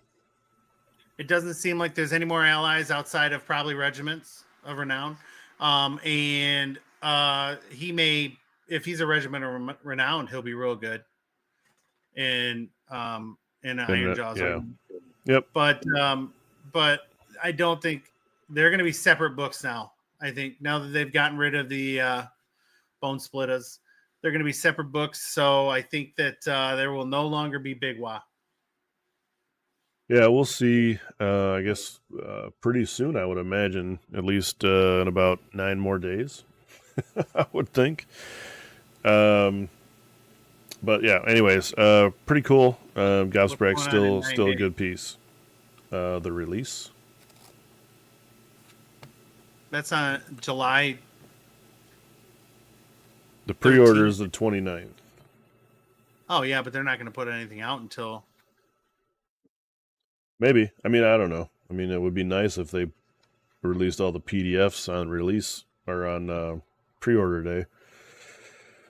I'm just saying it would be nice. Someone they're going to do that. When I was going to say, I'm just saying it would be nice. I'm just saying. I'm going to give you a 0% chance of that happening, but if you've heard something, tell us all. Well, look, man, I haven't heard anything officially, but it's not like they haven't released rules for stuff that came out. The rules came out prior to pre-order, a la Big Pigs, or a day after they announced the pre-order, before the actual models were available. So, I mean, who knows? I guess my take is if they've already announced that they're releasing all the PDFs for all the armies and all the rules for the whole game for free, what's the difference if they release them on pre-order day or release day? It doesn't matter. Everyone's going to have all the fucking rules anyways. July 13th. Okay. You heard it here first. 2 days after Trump's sentencing. All right, on to the Killaboss. All right, Killaboss on Great Gnash Tooth. Has a 10-inch move, 10 health, 3 up save, control 2. Logan, put your comments in the chat for Killaboss on Gnash Tooth, because I have no idea if this guy is the guy that was good before or not. I don't think this is the guy that you guys ran. I think it was a different guy. But anyways, he's got 2 melee. This is that mounted guy that that has the squig shield. No. Yeah. He's just the bro that comes in the starter box. Okay. All right, so the boss sticker is 4 attacks, 3s and 3s, ren 1, 2 damage with crit mortals. And the Gnash Tooth Jaws is 5 attacks, 4s, 3s, ren 1, 2 damage as a companion weapon. The passive ability in the combat phase, that's Yoa's Yagets. While this unit is contesting an objective you do not control, add +1 to hit rolls for combat attacks made by friendly Kuro Boys infantry units wholly within 12 of this unit. Yeah, so if he charges in and he charges an objective, then your other little boys around him get +1 to hit. Okay. Not bad.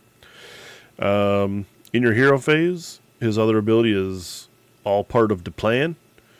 Pick another friendly Cruel Boys unit wholly within 9 of this unit to be the target. Add 3 to the target's control score until the start of your next turn. So yeah, I guess if you're running this dude with some infantry guys, you just give the infantry guys more control value, and then you charge them all in, and they get +1 to hit. Yeah, it's not bad. It's not bad. Like Logan said, he was low points before, so you brought him, but if yeah, I mean, he thinks sure, he's fine. I mean, he does have cavalry keyword, although he doesn't have cavalry weapon abilities, which is a little weird. Yeah, I don't know. But anyways, Killaboss on Great Gnash Tooth, just okay. Okay, the Merknob. Oh, this dude you never saw on the table. At least I never did. So he's got a 5-inch move, 6 health, 4 up save, control value of 5. Why has he got a control value of 5 with only 6 health? Weird. He's an army standard bearer. Yeah, I guess. So he's got the Cleaver, which is 4 attacks, 4s, 3s, ren 1, 2 damage, crit mortals. Standard little foot dude hero guy. He has a passive ability called Power of Kragnos, which by the title should be really good, but it's not. Friendly Cruel Boy units have a 6-up ward while they're wholly within 12 inches of this guy. I think that's pretty good. It's okay. It's not the Power of Kragnos. it's not. Maybe. But anyways, his other ability is a combat phase ability, Breath of the Mere Drakes, and you pick an enemy unit in combat with this unit to be the target. Roll a dice for each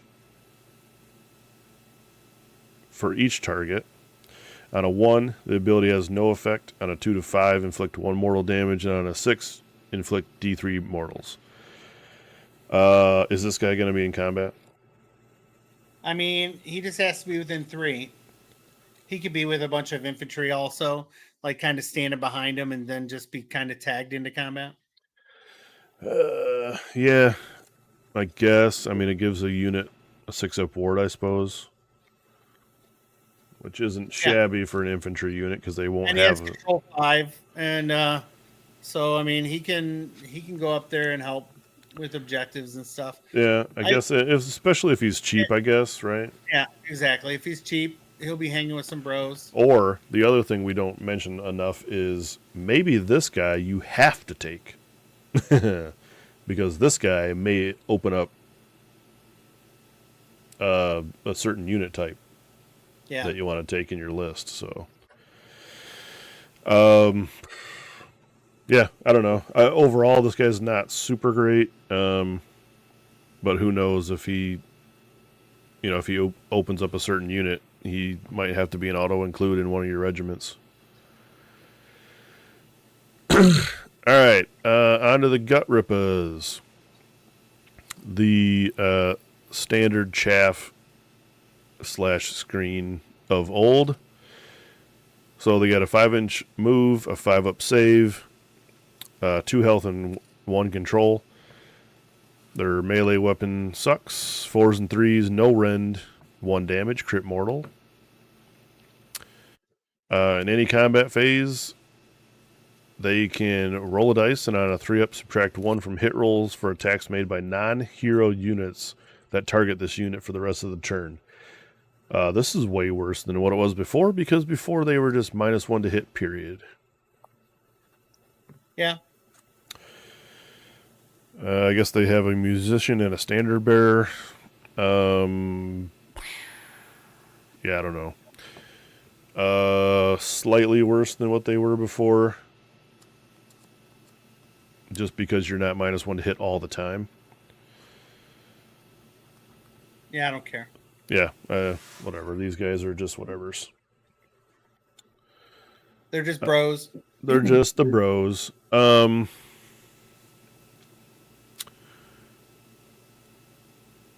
I was just curious to see what they get in their spearhead box. So you're going to get basically everybody that we just talked about, plus a unit of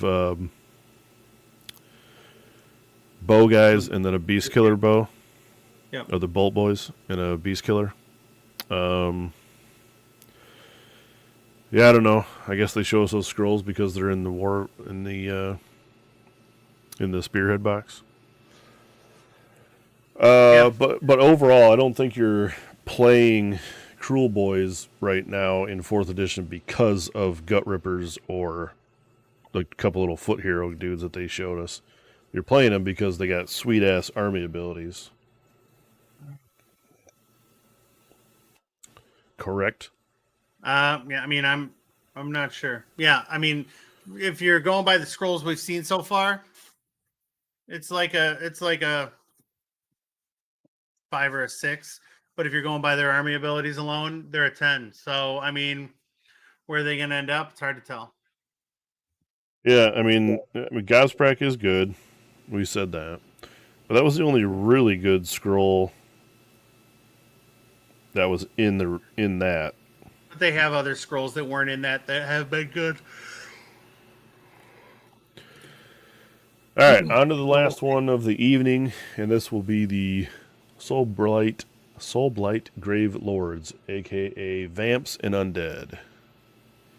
Yep. So this is the army I played at Adepticon this year. Yep, one of my favorite armies also. So hopefully they're playable, because it'd be nice to use them.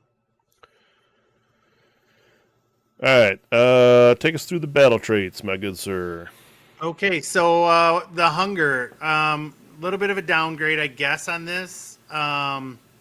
Pick a friendly vampire unit that used a fight ability this turn. Actually, no, I kind of like this more. They heal D3, heal D3 each target. Pick each friendly vampire that used a fight ability and this turn to be the target. Each one gets D3 heals. Heal 2D3 if the target instead destroyed an enemy unit in the fight phase. The key to this, though, is it's done at the end of the turn instead of right after they fight.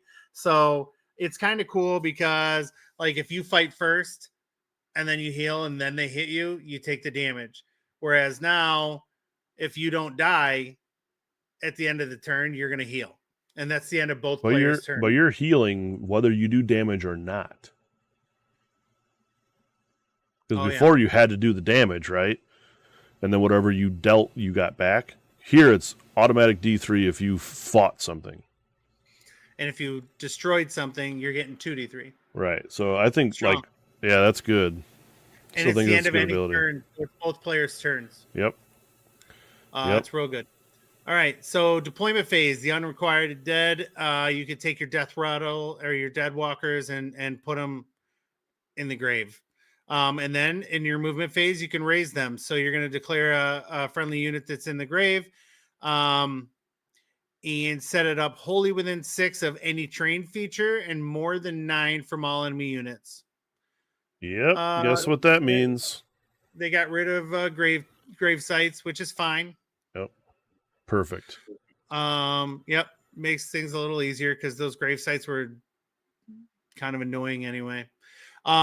So then once per turn in any hero phase, you can do Deathly Invocation. And so that's yours and your opponent's hero phase. You're going to pick a friendly hero to use this ability and up to 3 Death Rattle or Dead Walkers that are wholly within 12 of that hero. And basically heal 3 wounds to that unit. If there's no damage on it, then you're going to return combined health characteristic of up to 3. So that's your regen. Yep. It's real good, and it's any hero phase, so both players' turns. That's new. And then once per turn for the army in any movement phase, you can pay 1 command point and pick a non-unique Death Rattle or Dead Walkers unit that started the battle with 2 or more models and has been destroyed, and then bring it back half strength, rounded up, wholly within 12 of a friendly Soulblight Gravelord's hero or within 6 of a train feature. And also outside of 9. If it's your movement phase, you can set them up within 3 of the enemy, but it cannot charge. Yeah, still has kind of the same ability as it did before. About bringing the units back, like the distances and stuff. However, it's slight upgrade because you couldn't do it next to any train feature you wanted to. So this gives you a little bit more flexibility where you want to put the dudes at. But it costs a command point. So, I mean, like, you're going to save 1 for this, right? Especially if you know you got something that died that you're going to bring back. Yeah. But this is a good ability. You're not rolling. You're not rolling to see if you get the unit. Oh, yeah. You're not trying to... You're right. Before it was a roll on a 4 or a 3, depending on whose turn it was, I think. Right. And then sometimes you just never brought dudes back. And now you're automatically doing it. Yeah, now you're just doing it because you're going to spend a command point whenever you need to. Upgrade. Good. Yeah. I'd say all of these things are good to more than good. Yep, I like them a lot. And I've got a painted Soulblight army, so very nice. All right, so here we go. Death March, Tide of Bones and Blades. So this battle formation is going to give you 1 to your rend characteristic of melee weapons used by Death Rattle units that charge. If the target has fewer models than the attacking unit. Yeah, Logan also has a painted Soulblight army, so he can play that at MIGT and Oh our shit! RTC.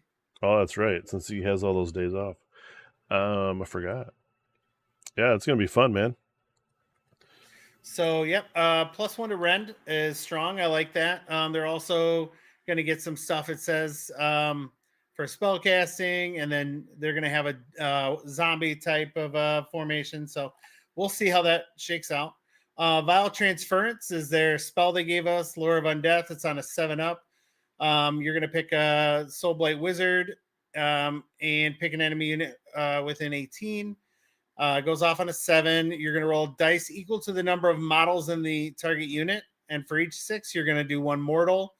But you're also going to heal yourself D3 if you killed anything.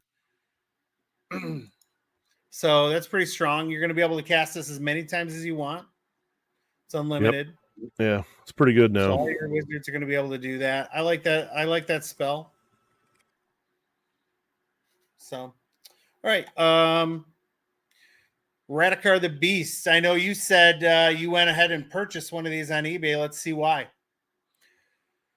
It was it was an instant purchase. Instant. So he's going to move 8, have a 12 health, control of 5. He is a monster, and 4-up save. He's also going to have that 6-up ward save that all undead has, but he's going to be a wizard 1 now, so that's kind of interesting. So his attacks look like 6 blood slick claws, 3s and 3s, run 2, damage 3, and they're going to crit mortals. Hell yeah! Pretty good. It's pretty good. And then his little bros that are hanging with him, the Vikros Bloodborne's Piercing Blades, also have 6 swings, 3s and 3s, 1 rend, and 2 damage. It's pretty good for a companion attack. Yep. It's better than a Stormcast hero attack. Yeah, but I mean, he's a monster. Just saying. So he has Call to the Hunt as a passive ability. If he charges for the rest of the turn, you add 1 to wound rolls for combat made by Death Rattle, Dead Walkers, and Vikros Bloodborne units while they're wholly within 12 of this unit. So he makes his units better when he charges, if there's anybody close to him, if they charge as a group. Then his rampage is once per turn at the end of any turn. He's gonna, if he's not in combat, he's gonna move D6 inches and can go into combat. Yes, sir. That seems strong. Yeah. That seems strong. His personal spell is Armor of the Night. On a 6-up, he's going to subtract 1 from hit rolls and wound rolls that target him for the rest of the turn. Also super freaking good. Yeah. He's big survivable. Yeah, and he's a vampire, so he's healing at the end of every turn too. And if he destroys something, he's healing 2d3. Oh, and he's destroying something. Yeah. I mean, there's a lot of damage output from this dude. Well, max 18 and 12, max 30 damage. Right? 6 times 3 is 18 and 12. Yep. Yeah, 18 and 12, 30 damage max. Yeah, now I mean, he's going to you're charging, so he's getting +1 to wound rolls for all of his stuff, right? No. Oh, it's just the death rattle. I'm sorry. I misunderstood that. Yeah, for all his bros around him. Yeah, he's strong. Yeah, still good, though. And he's going to cast this spell on himself all the time. Yeah, I can't see why you... Like, there may be something else. If he's not in combat, maybe you cast the heal spell. But yeah, the one we but just still, read. Yeah, but he's gonna he is a get him into combat dude. Yeah, I mean, and then his rampage is getting him into more combats too. Yep. So yeah, I like it. I like him a lot. Let's move on to Luca Vi. I've played with her quite a bit. So she's a move 10, 11 health, 4 up save, and a 5 control. So similar to previous. She also has that 6 up ward, fly. She's a wizard 1. I don't love that. She's a unique hero monster and a vampire. So she has 5 swings with her rapier, 3s and 3s, 2 rend, 2 damage. Meh. And then she has Gore Trench Talons, 3 swings, 3s and 2s, 3 rend and 3 damage. This is a little better. So she's only max 19 damage if you want to compare between the two. So she still has Nightmare's Miasma, which subtracts 1 from rend rolls or when rend characteristic of melee weapons used by enemy units while they're wholly within combat of this unit. So Yeah. that's really good. Now I wonder if that can only be down to a max of 1 because 0 is the lowest statistic for that. I think probably you can make somebody you can probably go to Ren 0, yeah. Once per turn, in any combat phase, she can do Impaling Talons. This is her rampage, and if she charged in this phase, pick an enemy that she's in combat with, and you roll a die. If it's equal to or less than the target's health characteristic, you inflict an amount of mortal wound damage to the target equal to the roll. That could be good. That could be fucking ridiculous. You go into a monster that has 20 wounds, you roll a d6 and do that many mortals. You roll into a unit of something that has 5 wounds. Chances are you're doing 5, 4, 3, 2, 1 mortals. Yeah, and I think I like that ability a lot. Yeah, I don't think we've seen another rampage that was potential that many damage, right? You had ones where you like roll a D3 and on a 2-up you did that many mortals type of thing, but not like a D6 roll. So yeah, pretty good. Yeah, but I mean you do have to get under the health, so it's not going to be effective against like infantry. Oh yeah, no, but she typically was a monster killer unit before, right? I think she's it. Well, I mean, she'll fight characters.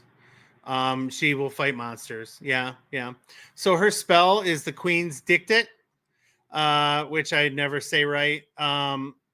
It's going to go off on a 6.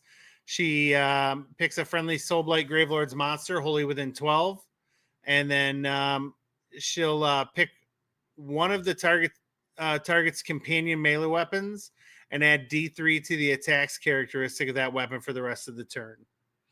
So that could be real good if she's that could be on her, right? Well, she doesn't have a companion weapon. That's true. But guess who does? Vampire and Zombie Dragon. Radikar the Beast. Oh yeah. Yeah, so she could add D3 attacks to those little attacks. They're not terrible attacks either. No, I mean it's what 9 attacks would be better. Plus. Yeah, 9 attacks at 3+3+1 and 2s. Yeah, I mean that's gonna do some damage. It's gonna end up doing 9 goes to 6, goes to 4. It's gonna do 8 damage on run 1. Okay, I mean she's decent. I like her a lot. So Blood Knights. Now we've talked about this scroll a lot, and I think we have some disagreements on it. So let's run it down and then we can talk about it. So it's movement 12, health 3, 3 up save, control 1. It also has the 6 up ward save, and it's also vampire. So these guys can heal themselves. And that 3 health actually is going to lead to them being able to be around a little bit more, I think. They have the Templar weapon, which is 3 attacks, 3 up, 1 rend, and 1 damage, which I think is a pile of garbage. It's also anti-infantry rend 1 and charge damage 1. So you could do a little extra damage with that potentially. Or double the damage, I guess, because it's only damage 1 normally. And then the hooves and teeth are 3 swings, 5 3s, and 1 damage. So these guys have Riders of Ruin. When it moves, it can pass through models and an enemy infantry unit and can pass through the combat ranges of any enemy infantry units, but it cannot end move in combat unless specified in the ability used. So it doesn't specify in this ability used, so you can't. I don't know why. Oh, unless like you use some other ability to move. Yeah, It just says anytime you move, you can go through stuff. Got it. yeah. And then in the charge phase, trample to dust, pick an enemy unit that this unit passed across this turn to be the target. And then you roll a d3, and on a 2+, you inflict that amount of mortal damage equal to the roll. That ability is kind of trash to me, but I mean, it is what it is. So in my opinion, these guys have great saves, and they're going to stick around for a while with 3 health, but their damage is garbage. Their trample is garbage. I don't know. I don't think they're good. I mean, of course, it's going to depend on points, really. I mean, if these guys are super expensive, then I can't remember what they were before, but I think they're kind of pricey. Yeah, Logan says it's probably going to cost too much. They were the most expensive cav you could bring in Soul Blight, and they were a little underwhelming before in 3rd edition. They may still be underperforming. However, they can. The best thing to do with them is shove them into screens that are infantry, right? Because then you're going to get Ren 2 damage. So they're 210 points in the last edition for 5 bros. Yeah. So you're going to send a 210 point unit into a unit of. Well, that's what I'm saying. It's points dependent. Like if they're not as effective because they have a worse impact mortals here, and okay, they can move through infantry. I guess the one thing that you could do if you had the space is just walk through the screen.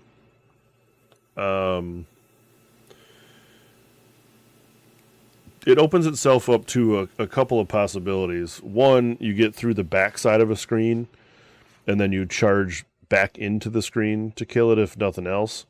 The other thing that I thought about was if your opponent leaves you enough space, you walk through their screen, right?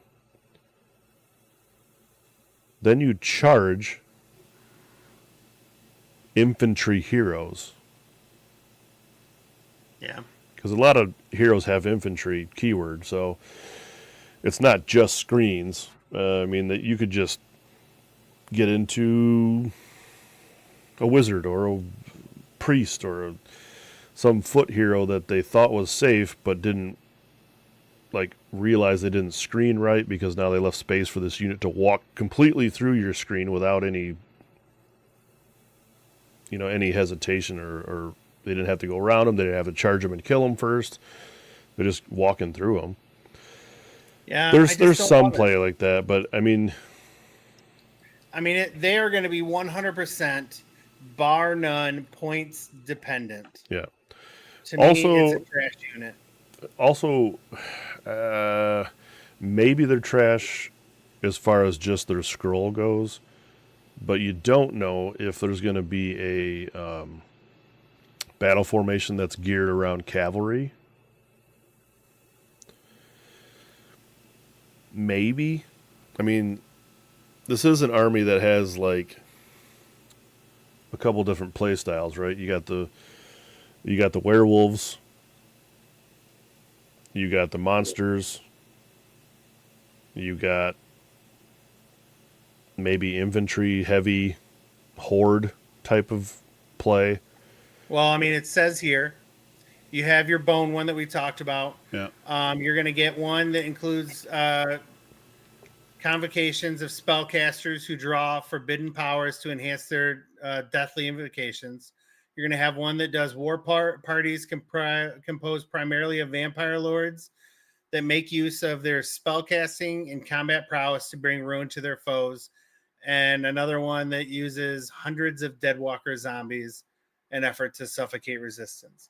So maybe they're going to get some love from that vampire lords spell casting and right. combat problems.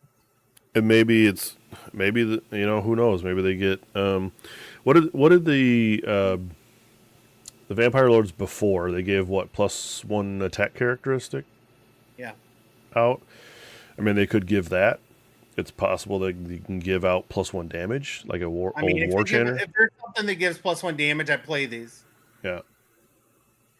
I just think that they're too weak.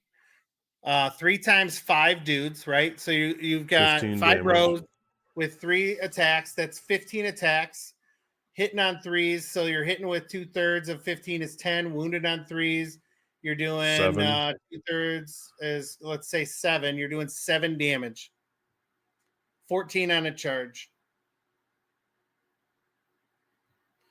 Yeah. That don't impress me much. I don't know. It's going to kill anything that has an infantry keyword. Cool. It's not going to kill heavy infantry. It's not going to kill. You're not putting these dudes into infantry or like heavy infantry. You're putting them into cleaning stuff up for whatever else you bring. So this is going to be your chaff clear. You're going to bring a 210 point chaff clear. Maybe it's not 210. Just bring like. What if it's 180 or 160? If Black Knights get charged damage 1? They're already better. Depends. They're not going to have a 3-up save. They don't need a 3-up save. You're charging them in to clear up chaff. We'll see. I don't know. We have to wait and see. Yeah, I mean, I like the idea of Blood Knights. I like heavy calves. Yeah, Vampire, heavy calver, awesome. Yeah, like Logan said, the other guys are going to be dead walkers, so you're going to be able to bring them back. Maybe. That is possible. Yep. All right, let's move on to the Vargeist because nobody plays with these, but maybe we'll start because they look kind of good. I doubt it. What's that? You doubt it? Yeah. Well, okay. Continue. They move 12. They have 4 health, 5 save, and control 1. They have that 6 ward, and they fly. They're infantry. That's about it. So they have 3 swings, 4s and 3s, 1 rend, 2 damage, and they explode. They have exploding 6s. And if it's not in combat, it can be removed from the battlefield and reset up more than 9 inches from all enemy units. So once per turn in your movement phase, you could teleport them for free. Yeah, that's the only good thing they got. Oh, I mean, it's a good ability. I mean, like, it doesn't matter if you have crit on 6s when you only have 3 attacks and hitting on 4s. You don't put enough through anyways. 10 swings. You're going to have 10 swings because they have a champ. Yeah, so what? 10 swings, hitting on half. You're hitting on 5. You're going to get 1 through. That's 2 hits, so you're going to have 6 hits. You're going to wound on 3s. So you're going to do 4. You're doing 8 damage. That right there is a better chaff clearer, and they can go anywhere you want on the board. But the problem is, I don't think with these guys' teleport ability, I don't think you fight with these dudes at all. I think you just keep teleporting around, and I mean, you fight something if something fights you, but like your whole goal with these dudes is to put pressure on parts of the board that you couldn't reach, or tagging objectives that you need to control for points.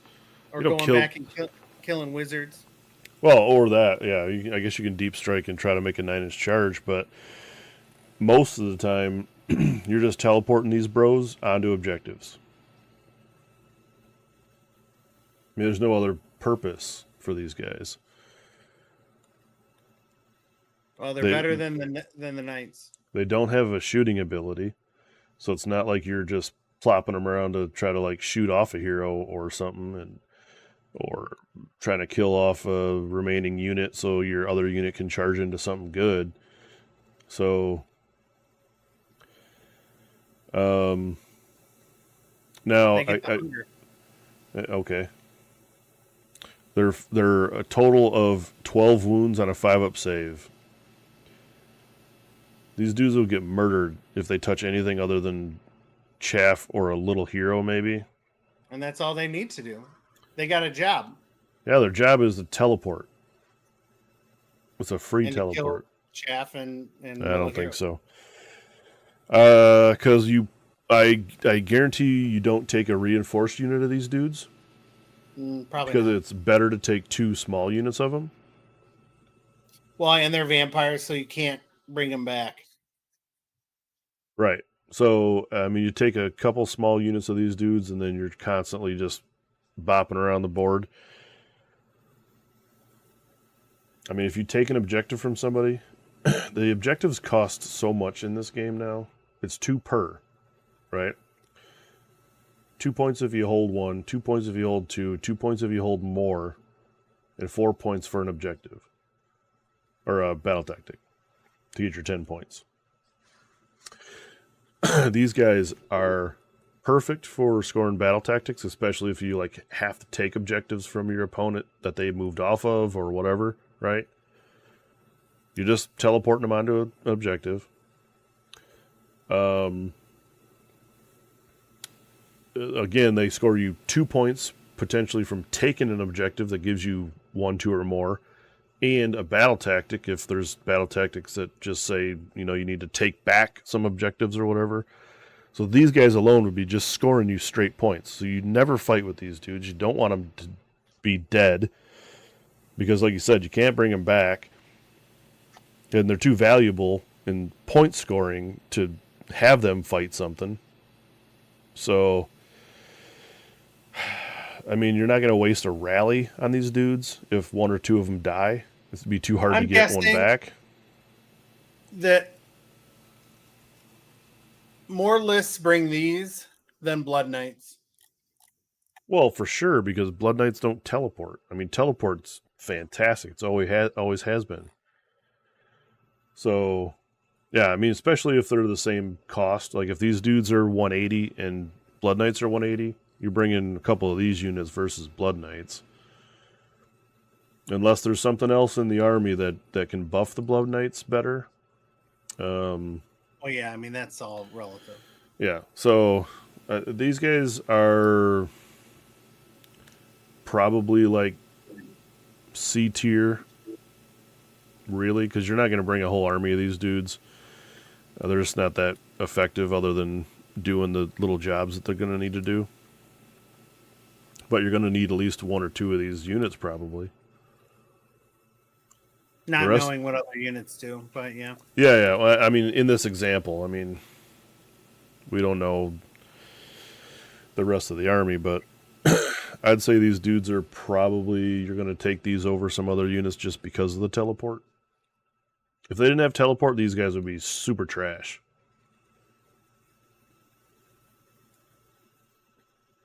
Right? Look at their war scroll and tell me that they're not trash if you take the teleport away. Then what's their next best thing other than the teleport? Their move distance? I like that they have, well, yeah, okay, you could say that. But also, I mean, they have exploding 6s. On 3 attacks. They're going to have 3 attacks each. Yeah, I mean, it's not a lot. It's just fucking 9, 10 attacks.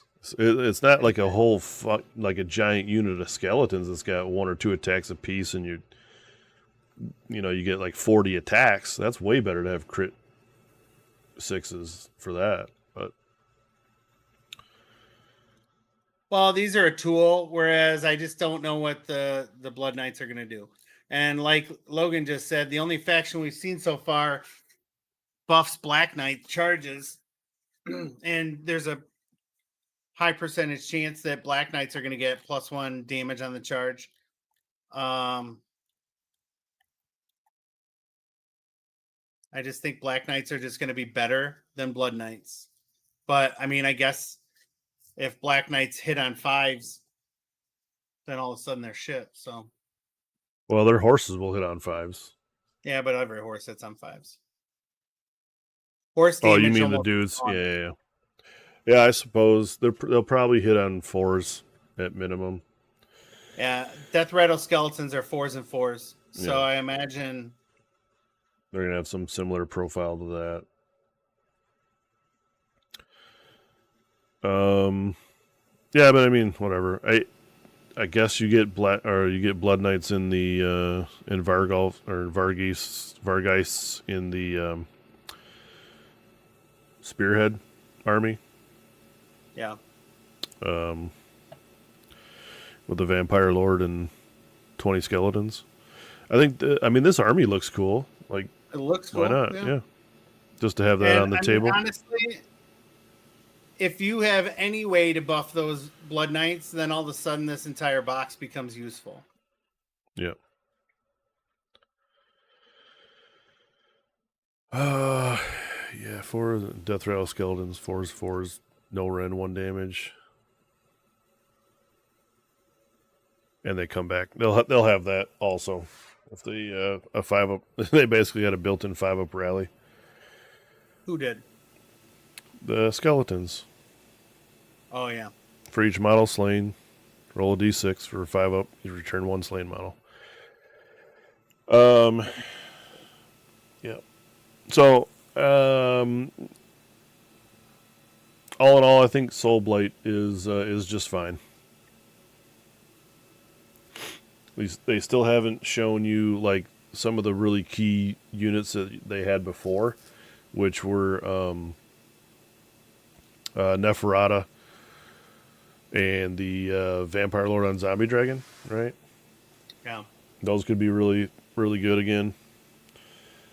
I mean, we didn't see Death Rattle or Deathwalker zombies, so we don't know how that kind of game plan is played yet. Like it was before with Mr. Tom Guan just destroying motherfuckers with 120 zombies or whatever. Well, we won't see him triple.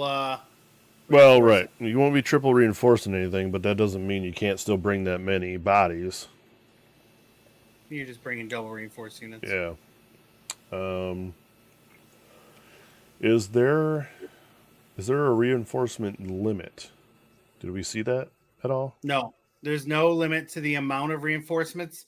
There's only limit making it so you can only reinforce Once.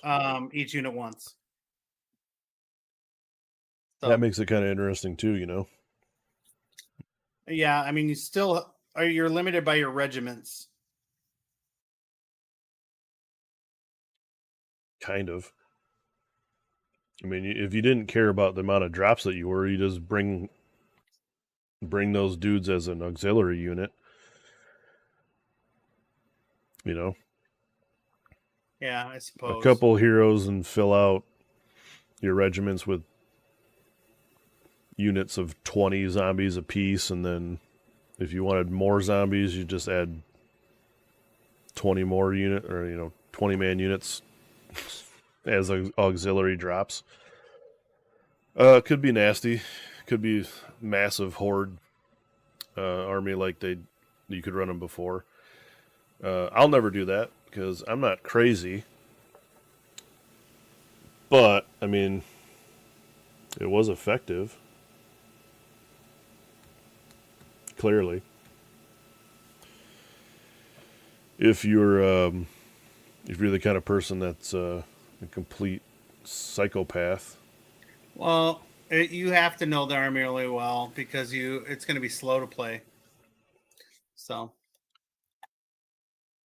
It'd still be interesting because, like, what do you do? Like, if you had like a 4 objective map, and 3 of those objectives were surrounded by like 2 units of 20 zombies. It's 40 wounds to get through to get onto the objective. Does anything do 40 wounds to anything anymore? Well, I mean, realistically, I'm not talking about like max damage on stuff. By the time you do some saves and or rewards, yeah, I don't know. I mean, maybe hordes will have it a little easier as far as objective control goes. But we'll see. Next week we'll talk about Gordrak. He can do 40 damage. Well, you know what I'm saying. Like, for the most part, I mean, outside of a centerpiece model, you're probably not doing enough damage to completely obliterate horde units. 40 zombies, yeah. Yeah. Well, but 40 zombies could do enough damage to kill 40 zombies. Well, yeah, maybe other horde things where you're getting like all 40 of those dudes into combat because it's a 3-inch range. That could be. I could see that. Yeah. Logan's already anticipating running Gordrak. Well, no, Stonks he got up. rid of his orcs. Shut your mouth. Logan, did you seriously get rid of them? And if you got rid of them, why the fuck didn't you message me first?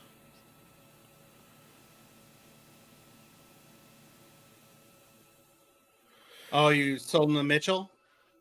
Okay. Well, Logan's not one of my friends anymore. Well, I mean, he's still your friend. He plays death, bro. Like, you guys are death bros. He's going to be unfriended on Facebook right now. Wow.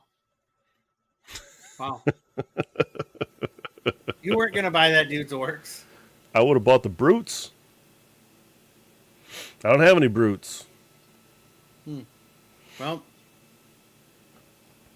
somebody out there in the internet lands, make me an offer on brutes. You can find me on our Discord channel, listed in the About section of this stream.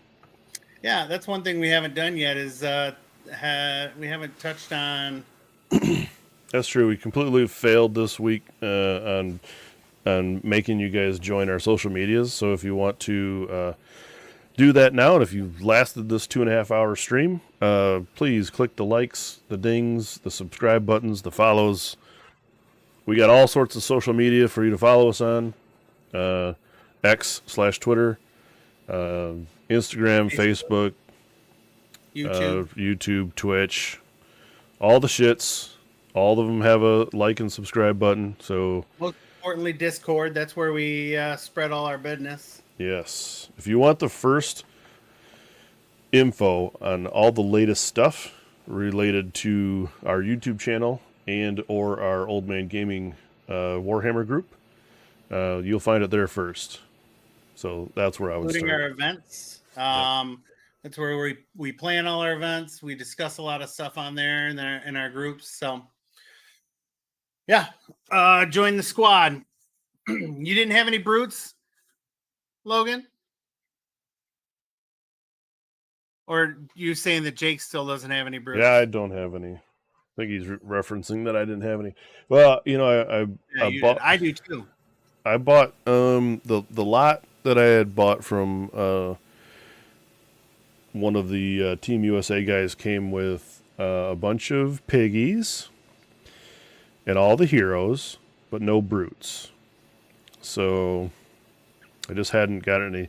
And then after I bought that giant lot was the announcement of big pigs, so I bought 4 big pigs. And I still don't have any brutes. So one of these days I'll get some. And seeing how they're even better now, that's foreshadowing for all you smart people. Next week, or on Sunday, I guess, we'll look at what brutes do. What's your brute do? Brute do damage. Brute do damage. All right. I think that's it for this week. Yep. That's all we got for this show, folks. So again, follow us on our social medias, and hope to have some conversations with you guys in Discord. And also hope that in August you find that you're free on August 24th and come out and play in our RTT. Yeah. If you see this on YouTube or on Twitch, leave comments, and we will come by and say hi. Remember to check us out on Instagram, Facebook, and Twitter. Discord is where we spend all of our time during the day. That is accurate. He is not So- lying. Well, until till Sunday, we'll get out the last 5 armies, which include Seraphon, Slaves of Darkness, Ironjaws, Sylvaneth, and Khorne. Will be the next 5. So we'll cover those on Save the Sunday. best for last. All right. Until Sunday, boys and girls.